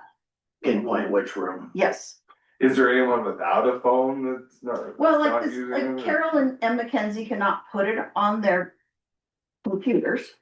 But their concern is, like, if they're sitting, or something happens at the counter, and then they would have to get to their phone and, Yeah, and hit the button. that's kind of So- what my thoughts were too. I mean, if like someone, like an active shooter comes into the building, well, how much time are you gonna have to get your Right. phone opened up and use the app, where maybe the panic button should be at the. Right. Well, and I had brought up a year or two ago about getting cameras on both of these doors and one like somewhere into the parking lot. Yeah, that needs And to, we had a guy coming, but, we were told we didn't need them. So I think that needs to be put in place. I mean, nowadays you cannot be too careful. Right. Especially in that alleyway too, being 1, 2. Yeah. 3. Yeah, I we mean- got so many entrances now, it's people sneaking in. Mm-hmm. just, yeah, just at night or whatever, I think it's needed. Well, it could be on all day, I think Yeah, they just. stay yeah, on. yeah. Well, my Ring camera's on 24/7. So, The thing with the panic button though, is you're either going back to your desk for the panic button or your phone, so it is redundant, the panic button. Well, like, where's your panic button? Is it just right at the front counter, not at the desk? No, it's up on a shelf over by Brandy's desk. That's where everything, it like, still okay, is. it should be kind of a deal where, especially if you're serving a desk, that you're, should be underneath the front desk that you're serving people. Carol's Use. Carol's was underneath her desk, or not Carol, Linda's was underneath her desk. So you could have hit it immediately, but Yeah, mine some doesn't people do that. don't even know where theirs are at. That's what I'm saying. Okay, may I ask a question? This is, you wanna terminate what we have in effect right now? Or are we going to terminate because of why? Because their new system or what? Because someone unplugged it? No, cause we're It's getting, trying to redundant. get rid of the old system, cause we got the new system with the app, but the only question I had is like, how? Is this the old system right here? The panic buttons, Yeah. yes. Okay, that's what. Well, Yep. and so Rico put this into place and he chose to do the E3 because that system is working well in dispatch. Okay, so what you're saying is that it's not working well here in the courthouse? No, I'm not saying that at all. Okay, I wanna understand. I'm saying Rico decided to use the E3 and get rid of the panic buttons because of the ability to know exactly where a location is in the problem, Okay, as it is in the training. These guys did all the training on it and But he was saying just for the jail, he's not trying to say what we do in the courthouse, that'd be the commission. I see it as being redundant myself, but. you see what? I see the panic button and the app being redundant. Yeah. I mean, I don't know, I have my panic button in my desk, but my phone's in my pocket. Yeah. I'm always gonna have. Yeah, and I just brought that up just Yeah, for discussion of like, if we keep both or not, Yeah, I think so. keep both. Okay. What does it cost a year for the panic button subscription? nothing, it's. Nothing, yeah, Because we so buy it it. doesn't cost us. So then it needs to be Plugged back in? plugged back in. Yeah, And someone needs to be notified that they just don't unplug it. Maybe, What, it was beeping though for some reason? So yeah, they'll start beeping down there if, Sarah, Grand Clerk Recorder, they'll start beeping if there's like a low battery on one of them. And so then we would contact, find out which one it is and get a new battery. But when you don't know, Then there was it's kind of hard to. Right, exactly. Just saying. Yeah, At least so, it's right, like but that. that's what happened here a couple of weeks Yeah. ago. Yeah, when you But- unplug it. Yeah, and he called up and found out, well, we aren't watching, so he didn't know, I didn't know it got unplugged. I just think, if it's not costing the county anything, I know it'll be harder, like, Even if for it the does, sheriff, but at least, they know there's a problem over here and they'll get over here. I just think that, like you said, you go up to greet someone at the front desk or whatever, your phone's, 30 feet away at your desk, how much time are you gonna have to? Well, the thing too is, if there is double duty, like if Blaine can hear, I'm just using Carol's office as a, as a Since reference. it's right there. But Blaine would hear something going on, he could hit the E3 on his phone. Right. And, yeah, People use both. Yeah. and even if it costs a little, what's the light? Right, exactly, You know, if we have to update. the we don't wanna system, terminate it, correct? well, let's do some more research, let me talk to this Gabriel George to see if they happen to have some sort of a system too.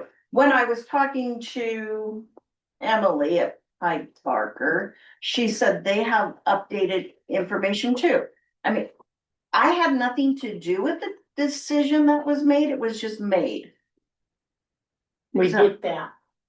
So, Oh, Well, you it should do be, some more if research. she can figure, oops, sorry. Go ahead. If she can figure it out, instead of waiting for another couple, if she can go ahead and get something going, like just like that and go. Yeah, Is so- that all right? Yeah, you don't have to sign the cancellation until, we look Right. further or do some more research. and then maybe getting like the panic button set at the front desk instead of at the personal desk too, at least one monitor, how quick, Sarah, just take you for example, how quick do you think you need to get from your front desk all the way through the desk, to get to your desk, get the panic button or your phone? Well, and they Right. had them in drawers, right at the countertops and can pull out the drawers, but then you have to let everybody know exactly where the location is. Right, Yeah. They should anyway. yeah. I'm for keeping them both, just for, I'm game. what happens when the cell phone tower goes down like it Right. constantly does? And I can call them, I'll call them when I get back to the office, I got some other things we're doing today, but I'll contact them and see if they have other options. And maybe we get rid of this E3, and I would have to talk to Rico because why ain't that? I understand the 3, 4, the sheriff's department too, cause they know exactly which room instead of trying to clear every room in here to find where it came from. Right. And we know it works. Yeah. Somebody hit the button one day. And then they know the type of, generally know who owns. Well, yeah, But yeah, so let them have know them what- together would work. Then do you want her to look into the, video cameras as well? Yeah. We got a comment? Yes, Alana. Go ahead, Alana.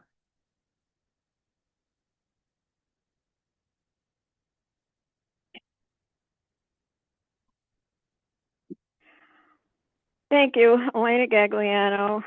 Elena Gagliano, for the record. Point of clarification. Study commissioner for local government review. We meet Wednesday night, 6:00 in the lobby at the courthouse. Is there any panic button available in there? Nope.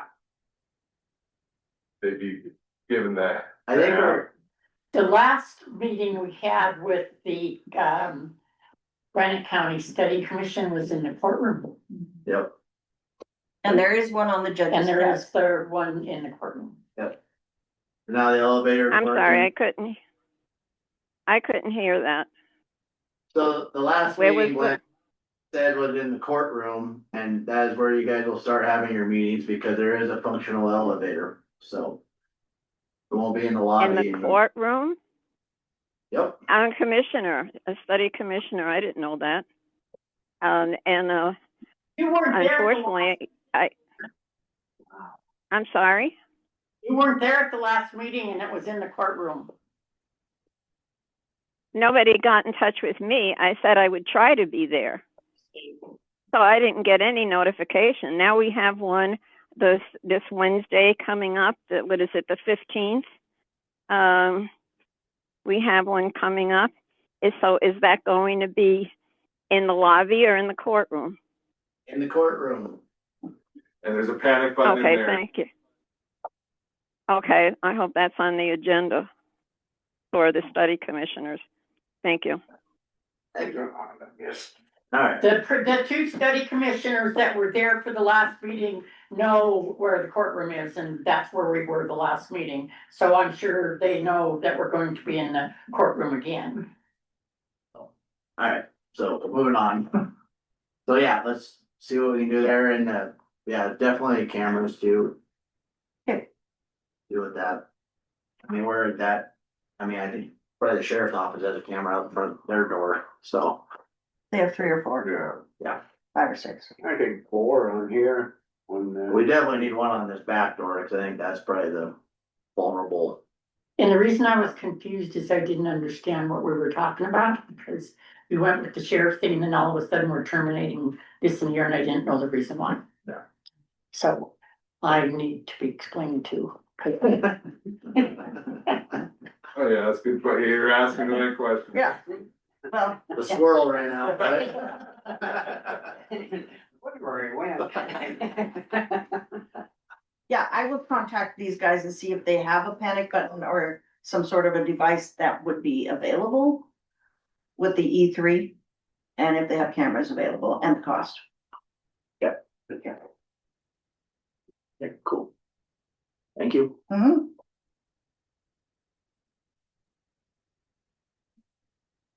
That'll be a good thing, I think. Cameras. Okay. Going to our 10-20 agenda item, unused older Granite County computers, possible donation. Local nonprofit. Museum discussion and decision. That you or anyone? Oh, I just thought that Sarah Graham, clerk recorder, I just thought I'd come in and, so if we do donate computers, we need to have them completely wiped. right. So and I don't know, and I do have a call into DIS about how much that would cost. Okay. And they did say that they can do it remotely. And so it would just be a matter, do we eat that or do we, here they're getting a computer, so, and I guess it all kind of depends on what. How many is it? Yeah. We don't have any at the moment, but we will because. Oh, just for moving forward. Yeah, Rotating. so, right, it's rotating. So, and I guess it would just be a matter of the cost of wiping it and whether they would Yeah. pay for that or if we are truly donating and so we pay, Probably- So anyway, that was the only thing that I wanted to bring up. Restore, About- default back to. Yeah, I think if we could donate them to like, even like the library, does the library have any computer or something, Yeah. Stuff like that, I mean, we can refurbish them if it's cost effective. Right, yeah, or, having them split with us or, making some kind of something, but I just thought I would throw that out there. Because that would be something that would need to be done before they left the building. Did the museum come to the county or? I believe so. Okay. They'll call, quite a few times. For computers. Yes. Is there something simple that maybe we as Granite County employees can push a button on the computer instead of having IDIS? Think so. You can't restore to default to factory? I don't think so. And I can Used to be. ask them about it, but just to make sure that it's all. Cause years and years ago, that's what we used to Yeah. do. We used to just, So, well, I can ask them about that, but yeah. I just can't do it anymore. Yeah. Wouldn't it be good just to have a button there to hit factories? Yeah. That's what it's like, what's this do? Restore To to, factory. we used to do it all the time, clean it all out. TVs and stuff, I'll. ask them about that. Yeah, you wanna Yeah. just get some information on that, Okay. come back to us with it, remember? Okay. Sure. Welcome. You get payable decision or Yeah, I think we'll table the decision until we figure out the costs and all that. Thanks, Mike. Alright, thanks, Sarah. Thanks. Alright, next one is MSU extension officer's position opening with Ben Hoffman.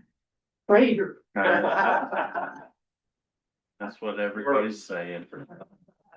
You'll still be helping us out. Yeah, just in a different. I said that to Dan too, by the way. Did you? Very good. Yeah, I just wanted to thank you guys for the support since I got here in 2017, so. It definitely was yeah, I know, it definitely was not an easy decision necessarily, because I didn't hate this job. I really liked it still, so, but it was just a really good opportunity also. But yeah, I just wanted to kind of, since it's been a little bit, but, go through kind of that search process. So, essentially the MSU extension, we kind of handle a lot of the front end of everything. So we'll get a updated job description, all that stuff posted. And then we do the initial screening of all the applicants. And then once we have it narrowed down to who we want to do in-person interviews with, then we gather the search committee. So if I don't know if you all want to sit in on those interviews, or if at least one commissioner, I think it's good to have on a search committee. You have to. Who Don't says no? don't have to. Don't have to. I've been on lots of search committees. Sometimes all of them do them. Sometimes all the commissioners do it. Sometimes it's one. Sometimes it's zero. Time frame you think for all this? I'd be happy to sit in there just for I expect in so. 4-H and all that. Yeah, I expect we'll probably get that posted pretty fast. Okay. There shouldn't be an issue, I don't think, just basically looking at it and making sure that it is updated with all the newer language since I started. And then I can't remember how long they're at least posted for a month, I think. Oh, okay. So I would expect we'd probably look at doing in-person interviews, maybe September, maybe. Is that here in the courthouse? Yeah, yeah, that's, we used the courtroom when I did my interview. Okay. So, yeah, and I'm trying to remember, there was a couple community members on the committee. Scott was on it. That was Dan was and. Still. No. So, Remember. yeah, and so, yeah, we usually have a pretty good sized search committee for the in-person ones. Yeah, I'd be happy to. Okay, sounds good, but I yeah, was just keep teasing. you guys in the loop. I Yeah, guess I shouldn't tease. oh, that's fine. You can always tease. Congratulations on Yeah. that. Thank you. Thank you. So what position? You're taking Dan's old? Yeah, so Dan retired. His last day was June 30th. Okay. Yeah. So what's the transition period, I guess, from now until someone's hired? Are you gonna kinda? Yeah, help out as that's a good much? question. So when I got the initial offer, for Dan's position, we talked about that. And they're supportive that I still help with the fair, cause this is a busy time of year. Yeah. So help through the fair, and then I should have most of my commitments for stuff in the county wrapped up in the fall. Cause the weed grants are the other one that would be kind of hard to just Yeah, dump on somebody's lap brand new. Right. So making sure that those get, cause all those reports and stuff are due in October, so making sure that all gets handled and so the grants don't get in a bad spot. Is kind of what I was planning to maybe stay on for and help with the transition anyway. We're just trying to get out before the fair started, right? No, no, I didn't pick the time. I've told people who were like, oh, this is horrible timing. It's like, I didn't pick the timing. Dan Lucas picked the timing. Right, blame Dan again. Yeah. But yeah, no, I'll still help with the fair and all that stuff this year. Hopefully that comes together. Yeah, quickly I over think there. so. Should be really close to having an agent hired in Powell County. We wrapped up interviews over there Okay. a couple weeks ago. So trying to get all the offices, staff Right. and everything, and Dee knows what she's doing too, so that's a good thing. But yeah, just wanted to let you guys know. Good luck. Yeah. Thank you. Thanks for everything. Yeah, no, it's been a lot of fun. Yeah. So, but I'll be around. See you guys. Around in the summer. I'll see you guys all over the place. Yeah. Gotta keep up on that Blackfoot stuff. So we Yeah. get that turned Yeah, yeah, definitely. Yeah. Trying to keep an eye on all the weeds popping up from them. And so, Not good. no, Just keeps coming. yeah. Stop in and say hi once in- Oh, I will. Okay. Yep, yep. when you pay your taxes. When I pay my taxes. Yeah. We could still sum them in for something, and put them on the agenda. Yeah, Right. on the agenda. Yeah, that's true. Well, if you get good, good applicants. I'm pretty confident that we'll get pretty good applicant pool for this position. It's a really good county to work in, so, Yeah. you know, I feel like we should have a pretty good pool of people to pick from and have someone good, so, yeah. Yep. Appreciate it all. Well, thank you. Yeah, All right. see you guys later. All right, have a good one. Okay. Yeah. Yeah, I guess I'll try to keep notice of that, your interviews and stuff too, but maybe when you kind of get them locked in, Yep, I'll, just text Jen maybe. You got her number, don't you? Or Yeah. or Miranda? yeah, and I keep One of the Miranda two, yeah. updated on the process, so you guys, commissioners all Coming know up, what's you going know. on. I know, that's the tough thing. Yeah, and so the way those interviews go, the candidates, they usually do like a 10-15 minute presentation on a topic. Okay. And then we ask them a formal list of questions, so it's an hour or so with each candidate. So depending how many we interview in a day, Right. you know, sometimes it only takes half a day. Yeah. And that's kind of about it. Then we discuss and write up pros and cons, and that's kind of about it, so. Okay. Yep, Cool. all right. Thanks. Yeah, you bet. Have a good Yeah, day. have a good one. I'm unannounced. My name is Gary Martin. I work with the Anthony's on the, at my, Bill asked me to come in and explain about the driving complaint that we have regarding. We're gonna have that on the agenda next week if. Yeah, you have to have it on the agenda so other people can hear. Yeah. Oh, absolutely. She just mentioned to, if I had time to swing down, I came out from Georgetown just to give it, I spoke with Mr. Hinkle just for what it's worth. You know, certainly address it then too as well, but, he was pretty charged up that I offered, I pulled that driver out, trying to appease him more so because Bill Lanton had called me the night before and said there was a driving complaint, but, Mr. Hinkle was pretty upset and I don't think that, it's unwarranted. I'm a retired state trooper, so I'm familiar with driving complaints and injuries and crashes and whatnot, so we take our safety pretty serious, but like I told him, the size of these trucks that are not going very fast seem real big on any blind corner, and I offered him that, you know, this is an uncontrolled road system, but, you know, these are pretty safe, but I pulled the driver, I offered to have him, I bought some VHF radios for all the trucks with $3,000 so everybody can communicate, but I even offered to give him one of the handhelds, like, hey, if you want, this will tell you where they're at. There's only one truck running, but I think we have like 350 trips and no complaints, but I think the other complaint was actually from this gentleman, which I wasn't aware of, but I'm not trying to pick sides. No, I think his warrant or his concern is valid and I completely understand and respect it, but I didn't really know what to tell him other than, you know, like these guys they're driving slow, they're big trucks, but he lives up there apparently, I think. And so he goes up and down. We try to tell people we've marked it up, but I don't know what else. You know, he got calmer at the end of our conversation, but I don't know what else the crew would do. Yeah.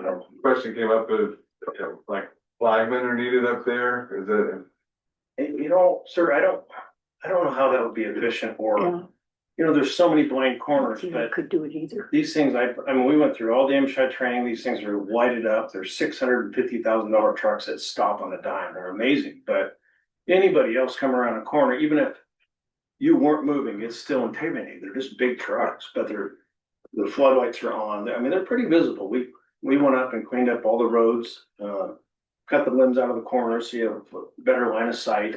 And once again, I'm not trying to say that we're right, because I don't know. I don't think the kid was going very fast. He's a respectable kid, and I threatened him to death. And you guys hurt somebody, we're done. You know, this is very important. So, but people's perception are much different. So, not to discern his concern, but I don't know what else a person could do. You know, and he got upset at the road system because it was, the bottom of the hill was getting chomped up, but I'm like, if I have permission from the county to let me go up there and do this stuff, I have all kinds of machines, I'm happy to do it. But I have to have release of liability for my own stuff. I'm happy to help him.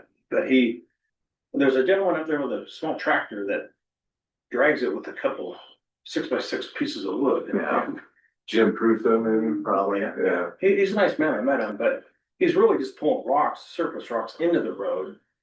And they did a culvert thing up there and put the sandy material back in it. And that stuff just, once it gets wet, it just creates washboard, and that's what's happened on that corner. So he had some other concerns, and I'm like, you know, it's really, you need to refer these to the county, but, on behalf of Aunt Noyes and our company, you know, I've offered to do what we could for the gentleman. I ordered some cameras to put in the truck front and back just to record, because it's huge important. That's my life, our life, but, that day and age now. yeah, and I really understand his concerns. He has a family.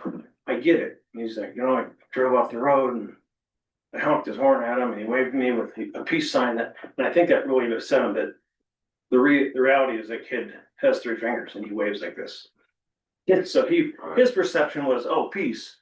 I just drove you off the road because I think it was a blind corner, but, anyway, I'm not trying to push one side or the other, but I'm just offering what we can do as a company. If there's any suggestion you have or want us to do, I'm happy to work the roads up. Yeah. Well, I think we agreed on that. Like, yeah, I mean, whatever, if it started blowing out, put a blade or loader on there and fix it. Yeah.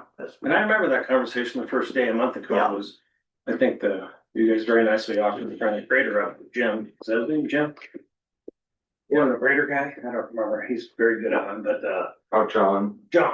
I'd like to hire John, but I can't. Anyways, but it needs material. I know it's just a neglected old road that is all sand, and so the bony rock comes up. Right. That's what it says on the bottom. The big sign that says uncontrolled, drive at your own risk. They have to pay attention to that, and that's. So is it a big sign?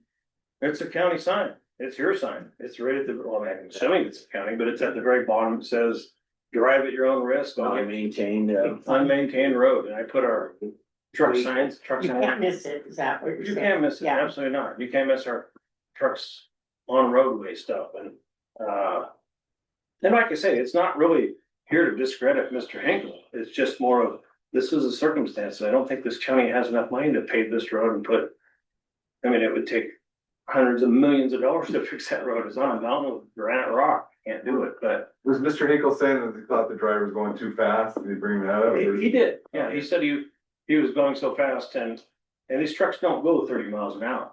And I don't know what he was. I can't even testify for him but it was a blind corner, and any blind corner, anybody going 5 miles an hour is gonna see it, and you meet somebody head on like that.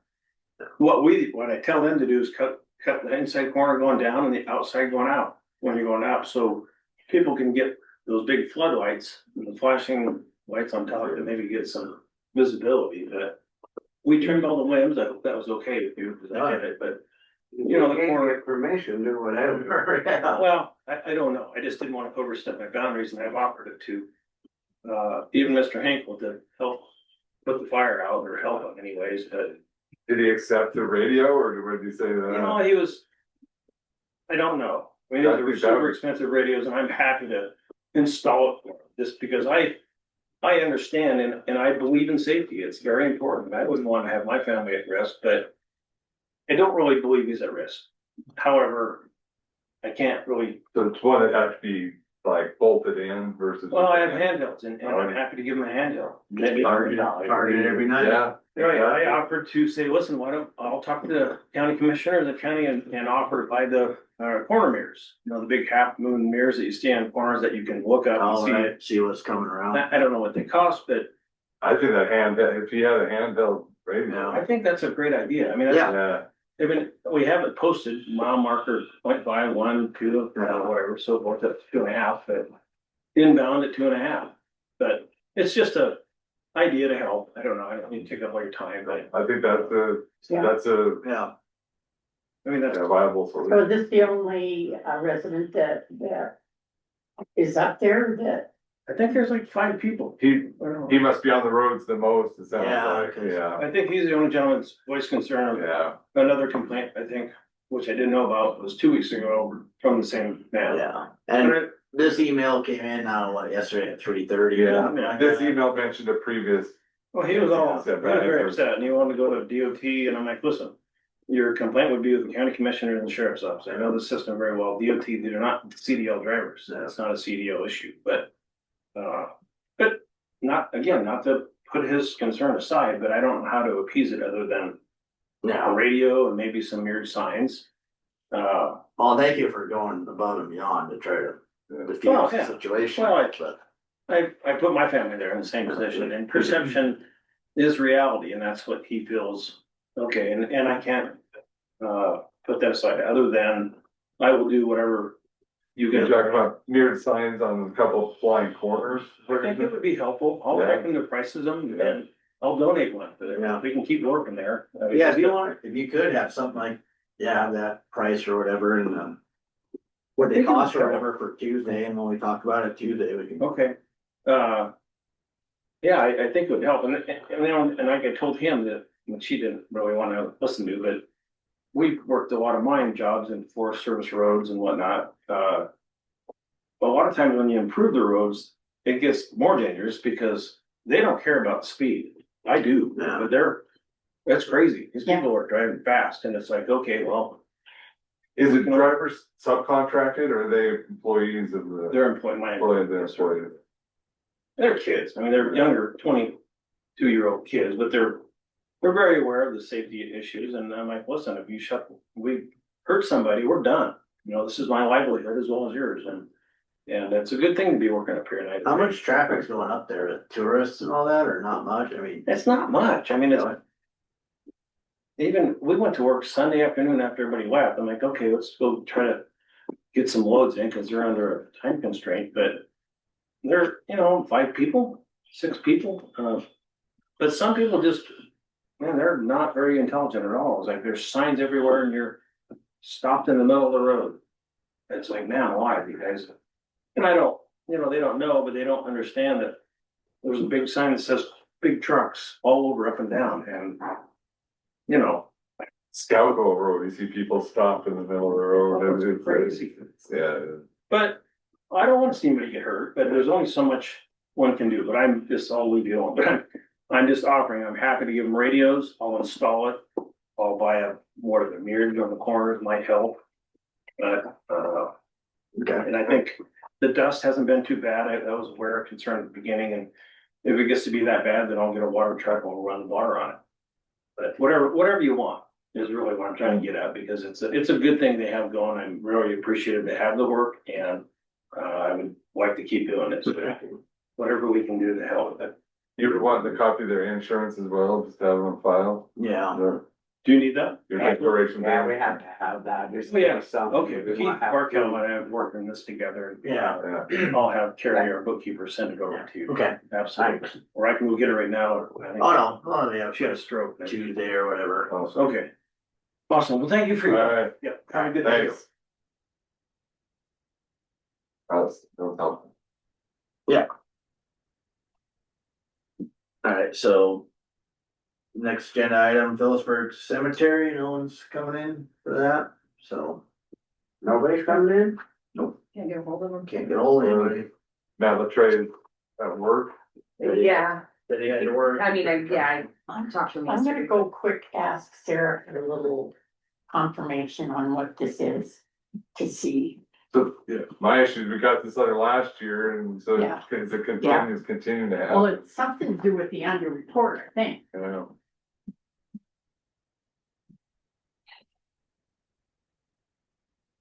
And then the next one too, we haven't heard anything back for the Hall House either, so we'll have to table that. Looking into the water. Yeah, sample hasn't come back yet. The further sample. Oh, yeah. Okay, great. She had a little issue out there. To the post office. So this, from what I understand, the Department of Administration is, you have to send an annual report in. And I don't know with little cemetery districts or little districts, if you have to do it every year, if you have to do it. My understanding is, and then there's fees attached. Well, there's the fee, and it's Yeah. something that you have to do, so what I'm saying is they haven't even done their annual report or sent it in, so they're still expected to pay the fee, I'm not really understanding Yeah, they what we haven't have paid to the, do. haven't done the report Years, fee. I think it's, Ashley looked it up, and I think it's years of not doing the annual Yeah. reporting. To have that amount, yeah. We brought it up last year. Yeah. Yeah, I don't think they've done it since 21, is what it looks like from. So I think, we gotta get someone in next week from the cemetery board. Cause I thought this last time when he was in, remember, Yeah. we gotta get that stuff Yep. done. I think we'll table this issue until next week and someone better be here from the cemetery board. Or maybe we'll be looking at getting a new board. Not something you just let go. No. It's not something you just let go. No. And Well, it just adds up more and more. People on the board know this, they're not new, Yeah. They're not a new board. the trades, Yeah. especially are. Can't blow off the state of Montana, they're gonna, I mean, it's Yeah. accruing Yeah. and there's gonna be penalties. So yeah, so we'll table this and someone from the cemetery board better be in next week or we'll have to figure something out. That was good. And then the 11 o'clock agenda item, the water samples have not come back, McPherson Plumbing's. Positive it'll be back sometime this week, so I'll table that issue as well until next week. And we will take a break until 11:20 for our agenda item with TCS. Is Carrie coming in? Yes, he will be there.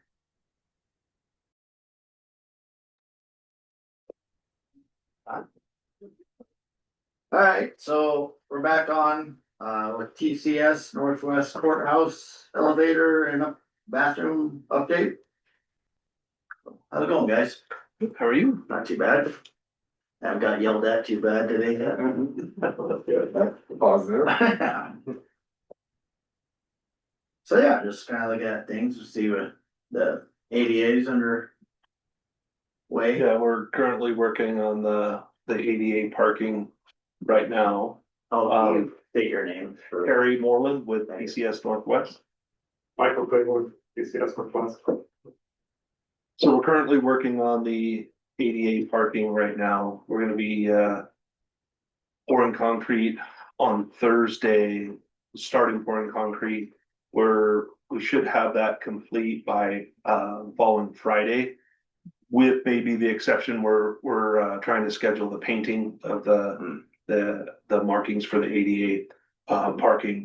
That may be a little bit later. We're trying to find out right now, but we should have that substantially complete by the end of next week. The elevator, We've been, going back and forth with Otis. We talked to some senior managers, they came back, adjusted that pricing for the battery backup system to a more reasonable price. We went ahead and signed that quotation. We're waiting for them to come back and give us the lead time on the backup, and then when they can schedule. We should hopefully have something this week on that to know, and I can email that out to the team. But we should have that wrapped up here pretty soon, depending on what the lead time is and when they can actually do it. It is running through the service department versus the construction side, which is who was originally we were working with. So that will be wrapped up. We did get that pricing for that tool, which is $3,700. Multiple emails back and forth involving that about the service contract. Is they kept reminding us, so you have a service contract, you have a service contract. Michael did talk to the account rep, and she did say that if you guys chose to go with a different service provider, you can utilize that tool and they would not cut off use of that tool. So if the Gallatin Valley Elevator Company, is that something you still want to look at for ongoing service? You'd have to buy the tool. And then obviously, Blaine, I know you were looking at the contract. If you just bought out the contract, I think it's about $6,200 or $6,300 to buy that out. So it's probably about $10,000. But right now we have it set up. The battery backup will be done by Otis. They'll have that complete. Yeah, I mean, service contract obviously is still good with Otis. So, but that's kind of, if you guys decide you want to go with somebody else, you do have that option, but. Gallatin Valley, you're still, I mean, they're willing to potentially look at it down the line? Correct. What he stated was he has to have that tool, that they use to be able to kind of plug it in and check the system. And then he still wanted to be able to come out and do an inspection before, he would do anything on that. That contract with Otis doesn't even start till February of next year because of the 1-year warranty thing. So there's still time, but you have to have that tool to be able to do anything. There's some language in that contract that was a little. Yeah, they're stepping up on this battery backup is positive. Yeah. County might want to take a kind of a wait and see approach and see how they do on it, but meantime, we do have the bill for the fuse, which they're not relenting on. I talked to Craig Norris, I believe that's who you visited with. Yeah. And he's the one that's actually managing the battery backup now. And I brought up the fuse issue again with them, and he's supposed to be bringing it up with their upper management. So if I get any feedback on that, I will pass it along. So potentially, having that on the agenda in a couple weeks, probably to look at what I want to do in that. What is this tool? It's a tool that they plug into the system. It's like a diagnostic tool. Computer? Yeah, basically, most of the components, the brains of the elevator is proprietary with Otis. Scanner. So we Yeah. have to purchase that tool to have a different contract with somebody else. Correct. And buy the Yeah. contract out. What's that? The tool and Yeah. buy the Yeah. contract out, right? Correct, unless, I know Blaine was concerned about breach of contract, but, The other issue too is that scanner tool, they're gonna have updates, and so you're probably gonna have to keep paying for their Updates, right? updates. Cause it's through them. yeah, when you read the language of the service contract, it's, I don't know how many teeth they have that they have to dig into it, you know? But Michael did talk to her and she said that obviously they don't want to prevent you from having somebody else do it. The other elevator contractor, he did say that tool has so many cycles that it can do, you know, power on or power off, using it so many times and then it expires. Yeah. So they literally just have it every step of the way, but take a wait and see approach and see Yeah. how things are gonna go with Otis. And you can obviously get out of that service contract at any time during it. What I read in that was that whatever's remaining on that 5-year contract, you have to pay 50% of it. Yeah. So honestly, if you went with them for 2 years and didn't like it, you could still get out of it. Gallatin Valley will be there, but the hourly rates are significantly different. Right. You know, 350 versus I think it was 637 for Yeah. Otis. So Charging from Helena to come over here, wherever it's from, but. yeah. Yeah. Yeah, and Gallatin Valley would come from Bozeman. So it's probably a little bit further, but again, that difference in the hourly rate.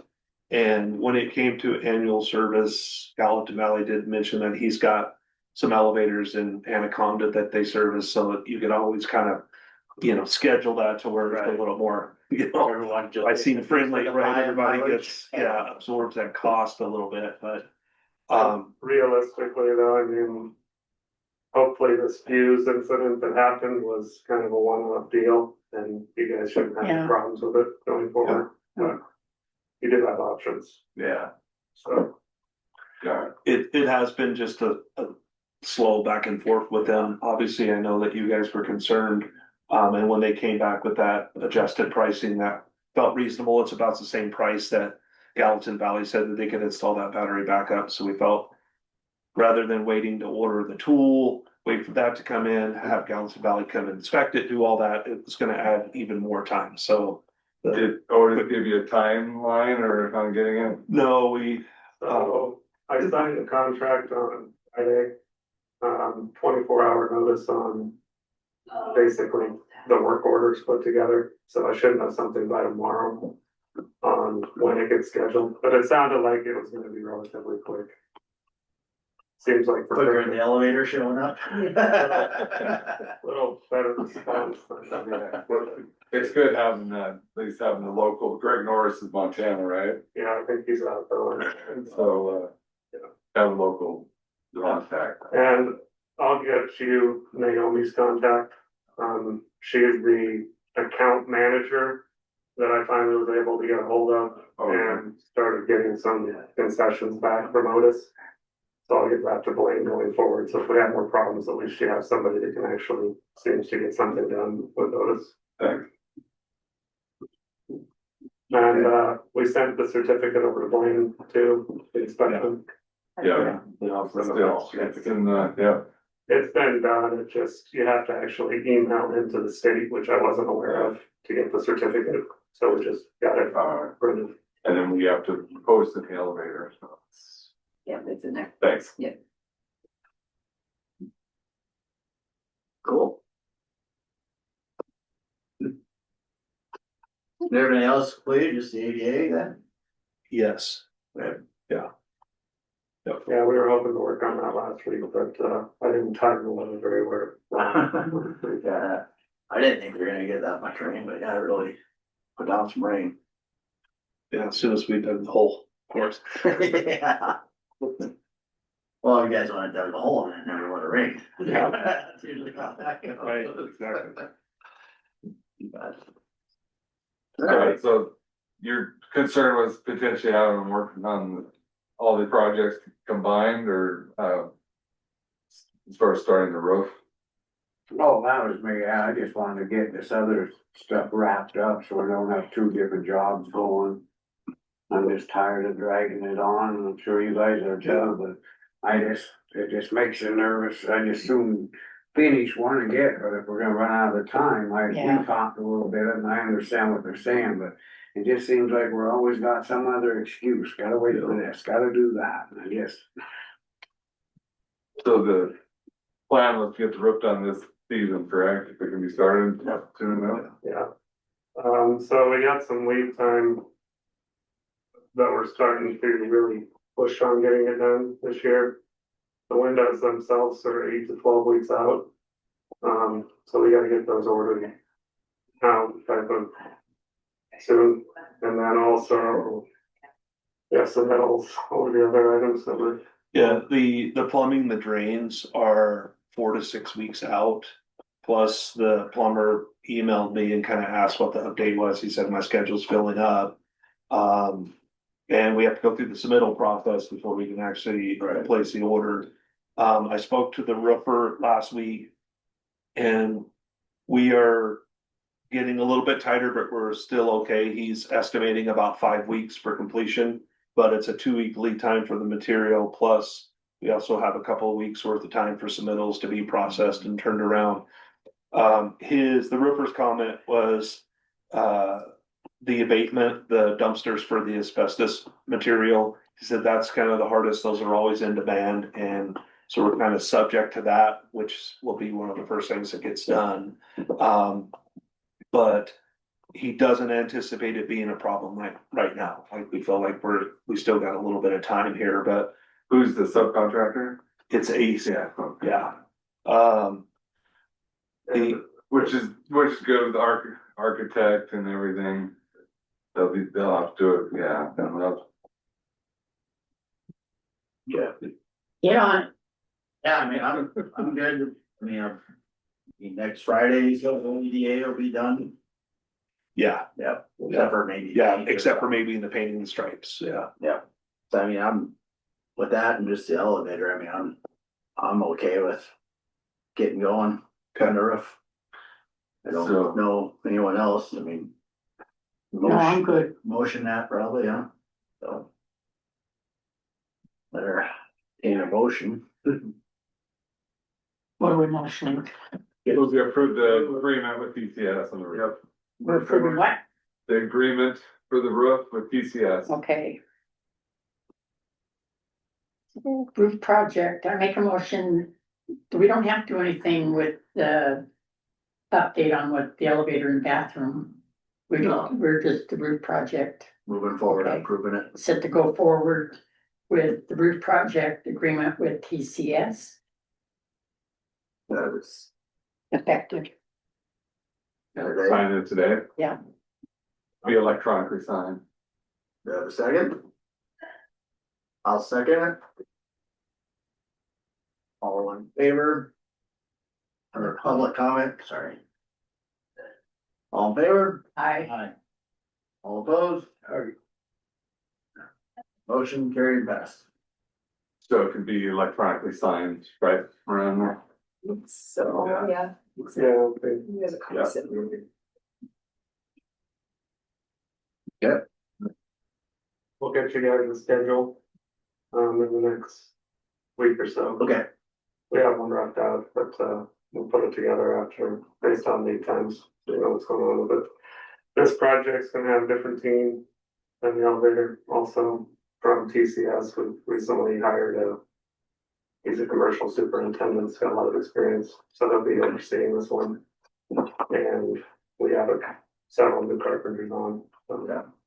I guess could we get that maybe get that information of the superintendent, Miranda, so we can. yeah, we'll Have a go letter over of contact.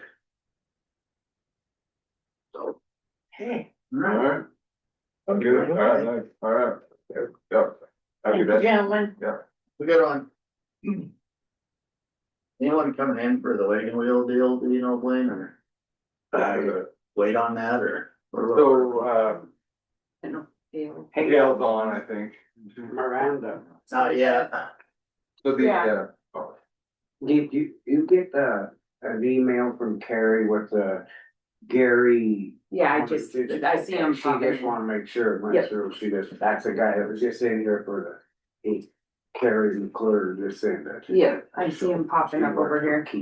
Carrie, my little cousin. Yeah. So the background on, We can get forward, I mean, or do you wanna wait for Gail? We got So- about 10 minutes. oh, yeah, The okay. reason I think we need to jump and go forward, because we're kind of running out of time. Oh, I know, I guess, frustrated, there's just a lot of little stuff that Yeah, I'm afraid and is that- gonna get missed. Not took care of. Why does it take a week to do this? That just frustrates me. So now we're 2 weeks out on this, cause he said next Friday, not this Friday, next Friday. We'll have it poured next, like you'll have it formed up, ready to go, poured next week and Yeah, then. but they can have it poured and cut in another day. Oh, I yeah. mean, it just seems like it just, that's the only thing it's just seemed. Who was I've that? been on the contract. It's in about. Gary. What's his name? Gary, Martin. Martin. He works he's the one, he's a subcontractor. Oh, for, I'd say email to Cartel? him and then oh, I see. we kind It of. seems like, said here. yeah, Gary Martin's insurance paperwork, she sent it there, so. They were supposed to have that anyway, wait, just in case something Yeah. happened. So it sounds like they're trying their best to do, you got one disgruntled person. Well, I want them to realize, we told them they can go ahead and fix the road if they have. Yeah, we told them that, like, And we then, don't know when we're gonna get to it, we'll try to get to it, and then you guys Bill wanted us to blade it all road, or all summer, it's like, no, you guys take care of the road after, it's your whole road. well, like Keith, I had that email when Gary, saying, he said, oh, there's nothing wrong with it, what, you get 4 inches of rain, but then Keith even talked about, yeah, then we just grab a blade. I think that then they can do it when they want, and that's trying to get, I mean, I know we need to do it, but we're so far behind, Brian. I have so much other stuff. Well, if they're willing, but it's not, and we're not unwilling, is what I want them to understand, we're not unwilling. Oh, we're not, we got time. I guess we're back to This the damn, wall. And this blade, 2 blades being broke down has cost us big time. are they I know we're hauling having that, 2 blade operators there for a while too, and we're still, sorry, Lynch. are they hauling that manganese stuff? How do you say that? Manganese, Manganese? manganese. Mag chloride, Oh, manganese chloride, yeah. there's 2. From, Aunt Nolly's to the mill. Oh, I I thought thought you were talking about the mag chloride we put on the road for dump. I'm not sure with them. Yeah, I'm not sure what I know like silver's up pretty high, so I know that's kind of. Well, and there's this special type that's good for batteries and they have it. Sodium, Lithium? No, you use manganese in batteries. Yeah. too, right? there's some that you can't use for batteries and some you can. And they have that you can use for batteries, and that's a really big commodity thing. During World War II, I think they took a lot Yeah. of manganese Yeah. around from around here. Yep. That's like when I was saying, they said that wherever they landed in Africa or something, they had the runway all with that manganese that was for batteries. I don't They couldn't believe you guys are like, give us this. So is Gary partners with Keith? Or It's working. is Gary Martin partners with Keith or with? Who? I have no idea how that works. Oh, they'll find out here if it comes through under Barkel Insurance or if it comes through Gary Martin's insurance. But he said he was, I think he was a partner. Yeah. He partnered with them. Partners with, Keith, I thought he said that, maybe I misunderstood. Cause when they came, I know Keith went and got them trucks, I thought Keith was getting home. yeah, I thought. He so did, yeah, too. but he said he is, but I thought he said there's partners with Keith, but maybe I misunderstood. I don't know how they got, who knows? I just know they gotta get all their stuff and then they, they need to go get a blade or something, they're green. Bunch of them sick around and we'll keep them. I don't know if you got one anymore. Something. I read this contract by Bill Ron's name wrong. Alright, we got about 5 minutes. But yeah, that, on the thing is too, like, there's nothing to blade up there, we're not gonna haul $10,000 worth of gravel on that road. They can try to hog some out of the bank or something. I'd have to haul some down from up above, some of the waste up there or something. They used to have some pretty good waste up there that they could put on the road. Well, that's why that road's probably so dusty, because that waste got broke down, it's just powder. You know? Yeah, they just do whatever they need. I mean, cutting branches. Fair. I mean, that's all Yeah. we want them to work, just keep going, but waiting on us could be fall. Well, I don't know if they did waiting on us. No, it's They think under- that they can't do it themselves if we have to. Under Gary's name, Martin Excavation and Trucking, Where's he at it? apparently here, the address. I mean, not that it matters, I'm glad. Well, didn't you work for Keith for a while or something? Yeah, and I think he you worked for Keith for a while. Yeah, bought all the, I believe.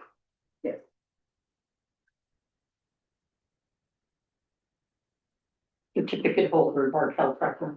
Oh, it does say that on the bottom. Oh, I just read this. I Yeah, it says broken. think someone reads the whole document. I mean, Miranda had to start just like, cause she put stuff under a road too, and I kept missing. I'm like, can you just make another bulletin point? Cause I wanna read like the first half of the sentence and go with it. Figure this out. Right, I don't read the whole paragraph. No. Why would you? I might just be a guy. Then yeah. Shortcuts. Well, a guy who doesn't read a lot or like to read. Exactly. But exactly.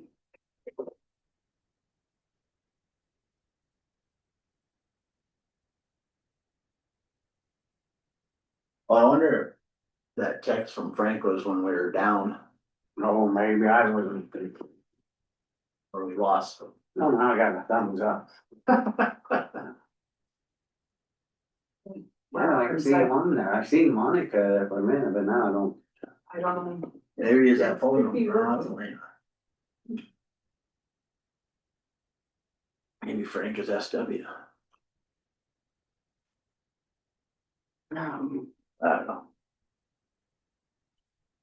Oops. The iPad. Mm-hmm.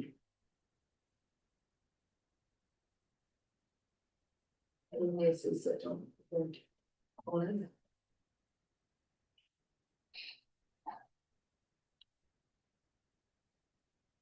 So next week, I'm thinking of going to Spokane, but I'll be here on Tuesday and then leave for Spokane. Okay. And just, so you know, I'm leaving the state. For the weekend for weeks.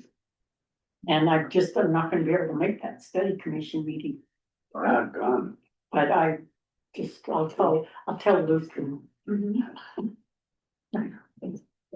doing it. But one thing that I do remember is when our last meeting for the study commission, it was well noted that we were going to be either in the courtroom or the jury room because of the noise in the lobby. I have that email. Yeah. That it was sent to all of you guys. Yeah. On Monday and Wednesday.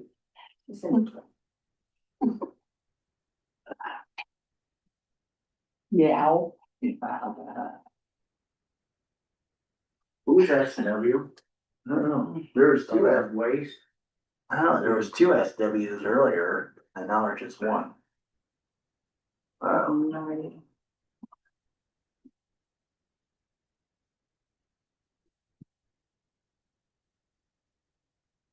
Yeah, I was gonna change my plans and I thought, no, I'm not changing my plans.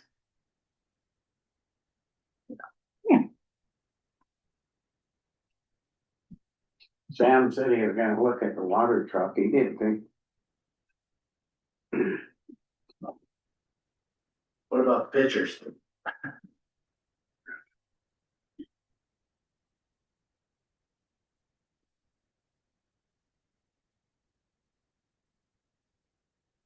Would you please send me them pictures of Four Corners again? Thanks.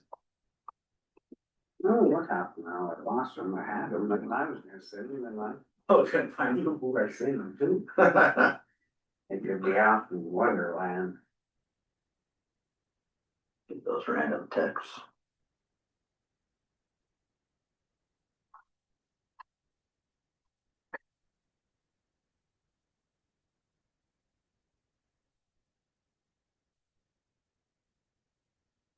So we're just waiting on Blaine for our next agenda item. You had to print off a document. So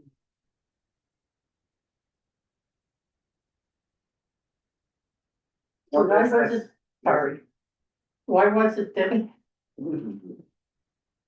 Dale was saying they have to title search on it? That's why I was just gonna ask you, does the city do that, or do we have to do it? Well, you go through the clerk and recorder's office. But it's just to see who's all in line for getting their money. See, and usually if there's kind of a tax deed or something going to happen, the treasurer requests the clerk and recorder to do a title search on that property. So I was just asking about why they were wanting a title search on the wagon wheel. So the, owner who had an LLC, Sam Martin Jr. passed away, and there's really no plan that I'm aware of probate and so forth. People are kind of no man's land. Gerald Leeper, Mayor Leeper had the idea of, having a title search done just to see who all the lien holders are and everything. The county has tax liens there. Yeah, But yeah, I think that's a good idea, having, like, I think Sarah Graham talked to Jack Owens about doing a litigation. so like this would be something, usually what happens is the treasurer will request from, I guess by the commissioner's consent, to do the title search for a tax deed, but this wouldn't be for a tax deed. It's more to potentially figure out what's going on, but potentially Yeah. down the line. Yeah, there's gonna be a lot of, there's First Security Banks involved, there's, I think there's litigation involving the wagon wheel with, Judy Sheets. And so there's there's a lot going on. So, but the request for the title search is still legitimate enough, even if it wouldn't be for a tax deed. Correct, I think, yeah, I believe so. Okay, So that figure was it out. my question is, Yeah, I mean, I guess I don't know the total cost yet, but I don't think it'd be astronomical. Are they still trying to get money? No, I guess you're right. I don't see their name up there. Someone keeps calling, I don't know who it is, but over and over here. Alright, well, Might be that guy making sure the insurance thing comes in. I'll There's no name. entertain a motion. for what? Title Title search. search. Oh, sorry. okay. What I was just talking about? Yeah, we were just talking about how that. Okay, I would make a motion that we have a title search requested from the clerk and recorder's office for the wagon wheel property matters. Second. This is like, having the clerk and recorder's office work with the title company to have. Yeah. Okay, Yeah, that's what they usually do. yeah, They don't do it. yeah. Oops, sorry. Work with the title company to get a title search done for the wagon wheel property matters. Second. Public comment? All in favor? Aye. Excellent, thanks. We're a little bit ahead now, but, we'll go into 12:01. Request by road crew and solid waste employee unions to wage or open wage negotiations. So this plan, little background, we have the annual, the union agreements with the road crew and solid waste have been one year agreements generally. The time for, is in the contract at the time set for them to get notice that they wanna renegotiate. That time lapsed, they missed the time, the union missed the time deadline. But my advice would be to open it up for wage negotiations only and to talk about COLA, that type of stuff. If it's not, then they'd be bound by their, not open back up, they'd be bound really by their wage from previous fiscal year. And they kinda missed it cause they were switching houses or whatever, that one email said or something, and they go from like the 400 to the 302 or. Yeah, I'm not sure quite the reasoning, but yeah, they missed it and trying to open up wages only. That we did get into the, as a side note, got into the kind of a debate between whether the foreman would be part of the road crew union, and there's established case law where they would not be. So that's my legal opinion, because there is clear case law. So, and do our foremen know this? They should now, because I'll let Megan know. That's the She knows. problem, is the union was never getting back with the workers here, and this is where a lot of this stuff, they get forgotten. But that's their deal with them, yeah. But I'm just saying that, cause when they bring stuff up and say, well, that was up to you guys to find that out. Right. And if they don't like their rep, maybe they should find a different rep. Maybe they should just drop the union. Just kidding, just kidding, I'm just being kidding today. So it's the commission's decision on whether to open up wage only. Okay, so what we do to open it would be offer them what we offered everyone. Well, we'd have to open it first, then we meet with them and offer. Okay, That's what we did last year, Blanche. Yeah, remember, but 'cause we're- if we don't do it right. okay, then it- so we wanna make sure that we're getting it before our compensation board meets. So Yeah. that we don't have what happened last year happen this year. That would be opening up more of the contracts, so I think that's probably in a future another future Yeah. contract. Okay. But, that, I do think that For needs next looked year. at, Yeah, but also, they potentially should know that that's what you guys are gonna offer COLA. And Yeah. and that's what it's set up with the matrix and COLA is to take care of all of that. okay, so that's a motion, is to open, wage negotiations with the road crew and solid waste employee unions. Second. Second. Public comment. All in favor? Aye. Maybe you'll email her or something, Yeah, and then he can start with them, then they can set up it on their agenda with us. Yeah, so likely, email going back and forth, or we could, you and I could meet, Scott. Does that work? He's a negotiator, right? Yeah. Chief negotiator. For a long time. That's a good spot for you. How's that? But yeah, anything, we bring back and have it on the agenda. So, Well, we bring it back for. Oh, yeah, that work for a month. It should be noted too that we, our COLA, we made higher than what is the COLA for this year. What the recommended, Yeah. Mako. Yeah. Yes. And how we did that last year too, Yeah, it was 2.6 and you Yeah. went to 3, yeah, for other Yeah, employees. so we'll Thank offer, you. offer the same thing to the road crew, right? That's my understanding. Okay. When we You get can give to it, it. but I make my start out, What? them approving it. yeah, Oh, yeah, I am I, gotta open it am I up. being too confused here or what? Now you're No, you're jumping a little bit. I'm jumping? I'm just saying, It's a lot better with this negotiator than the other one. We've got, remember we talked about, we shouldn't have. But I think it's fine for the commission to give us to direction discuss a how we little wanna bit, go. knowing that we offered more to our regular employees. And we do the same. Okay, do you want me to get muzzled? I'm in a good mood today. Yeah, God, my God. I'm happy for you.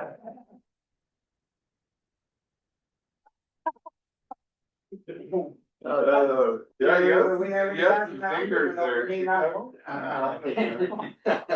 Oh. The best way. All right, oh, yeah, move forward. Well, you're happy for me. So Granite County employees payroll schedule discussion and decision. So I think we got, You want me to print that? yeah. I guess where I excused myself last time for saying, but I guess if I was, think that being able to vote or whatever, not excused, I was just still thinking six twice, but it's just depends on what everybody else wants. Do we I have guess- any results? Yeah. But I just was kind of, it's just when you hire people, it's just, I know a lot of them have done this for it, and I'm glad they have. I'm not fishing anybody, but it's just my opinion. So that's the plan. My legal opinion is that you do not have a conflict of interest. You're also deciding your own wage. And so it's inherent that, you're balancing what the county can do versus, being reasonable. So I don't think you have a conflict of interest. Okay. I don't think so either. It looks like it's probably This is what them, this was what the employees wanted, but we also gotta be looking at the future too. I mean, it's still our decision. But, I mean, I do agree, like, if we did do it by monthly or semi-monthly, would be easier to hire people.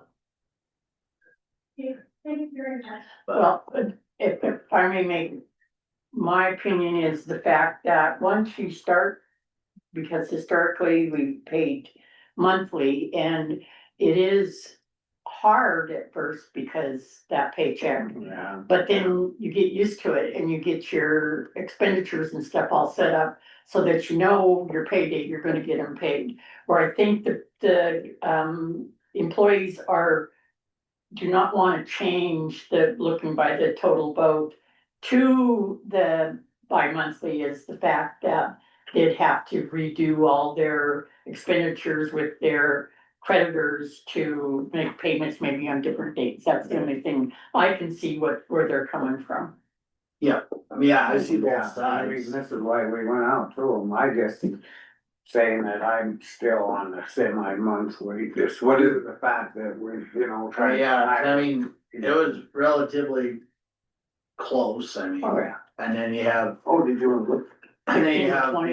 you have people that they don't care one way or the other, Yeah, so. How many don't care? 8, 8? the Okay, the two in my office said they really don't have a strong opinion, but if it was gonna be one way or another, the twice, so I think that's, I don't know. that's kind of what I heard on some of that too, is like, they don't care either way, but. Some of them are just worried saying something, and they're like, well, then they'll come to us and say, well, you said. And, I guess it is what it is, and, I mean, it's funny, like some employees I talked to, they're, I was like, oh, we're gonna put on the agenda for maybe semi-monthly, they're really excited, and then. Looking at the office votes, they voted the other way, and I'm like, So, and there's no way ever, or there couldn't be, but if something happened where it could be some of them are semi-monthly, you can't do that, right? No. That'd be No. just. have to be one or the other. yeah, you can't. I'm just looking for in the future when you're trying to hire people. That's the thing, and they work a month before you ever see anything. Just my opinion. Can make motion. I think the biggest one to look at is the aid on either, and so that could mean, Yeah, 23 or that's 23 would majority be, right there. 23 would be. No, That's that what I I was looking at it as, yeah. I agree. so I'll entertain a motion. I'll make a motion semi-monthly. I'll second it. Public comment?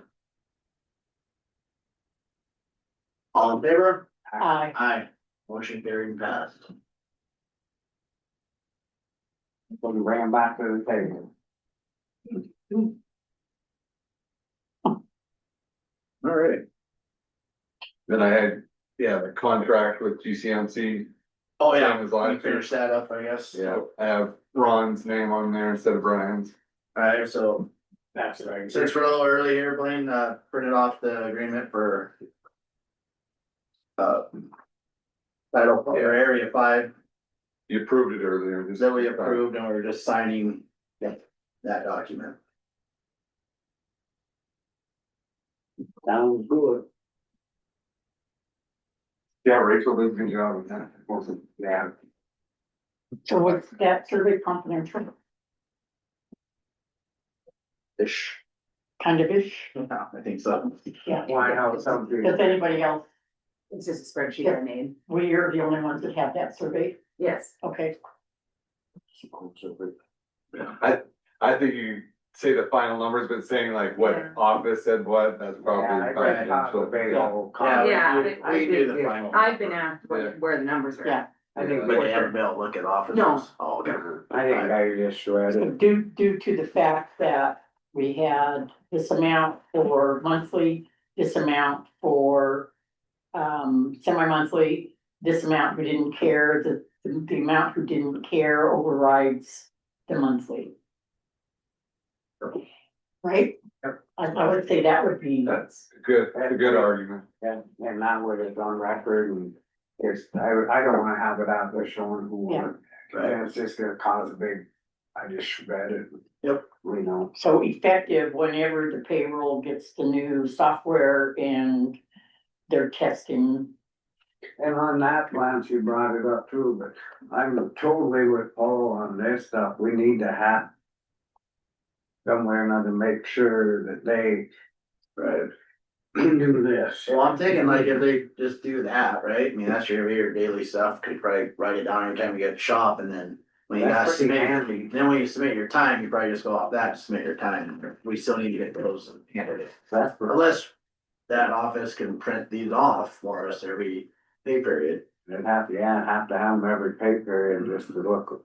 We have So to we have to have the activity report from the road crew. Yeah. Plain and simple.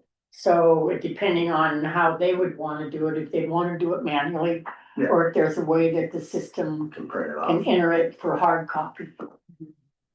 someone by a computer Yeah, like and me. that, not that'll very be good. that'll be when the new system is up. And they're able to get all the. I mean, cause for some people it's easier to write than type. Yeah. Right? But it's pretty handy though, when you can just grab that book, say, no, we were here. Anything else for the day? No. We've heard back, Sam, I'll let you know on the water. Well, all on that too. And then whenever you get the pictures, just send me a Rico. Got a reminder. Alright, since there's no more business, we're adjourned. Good job. Yeah, we got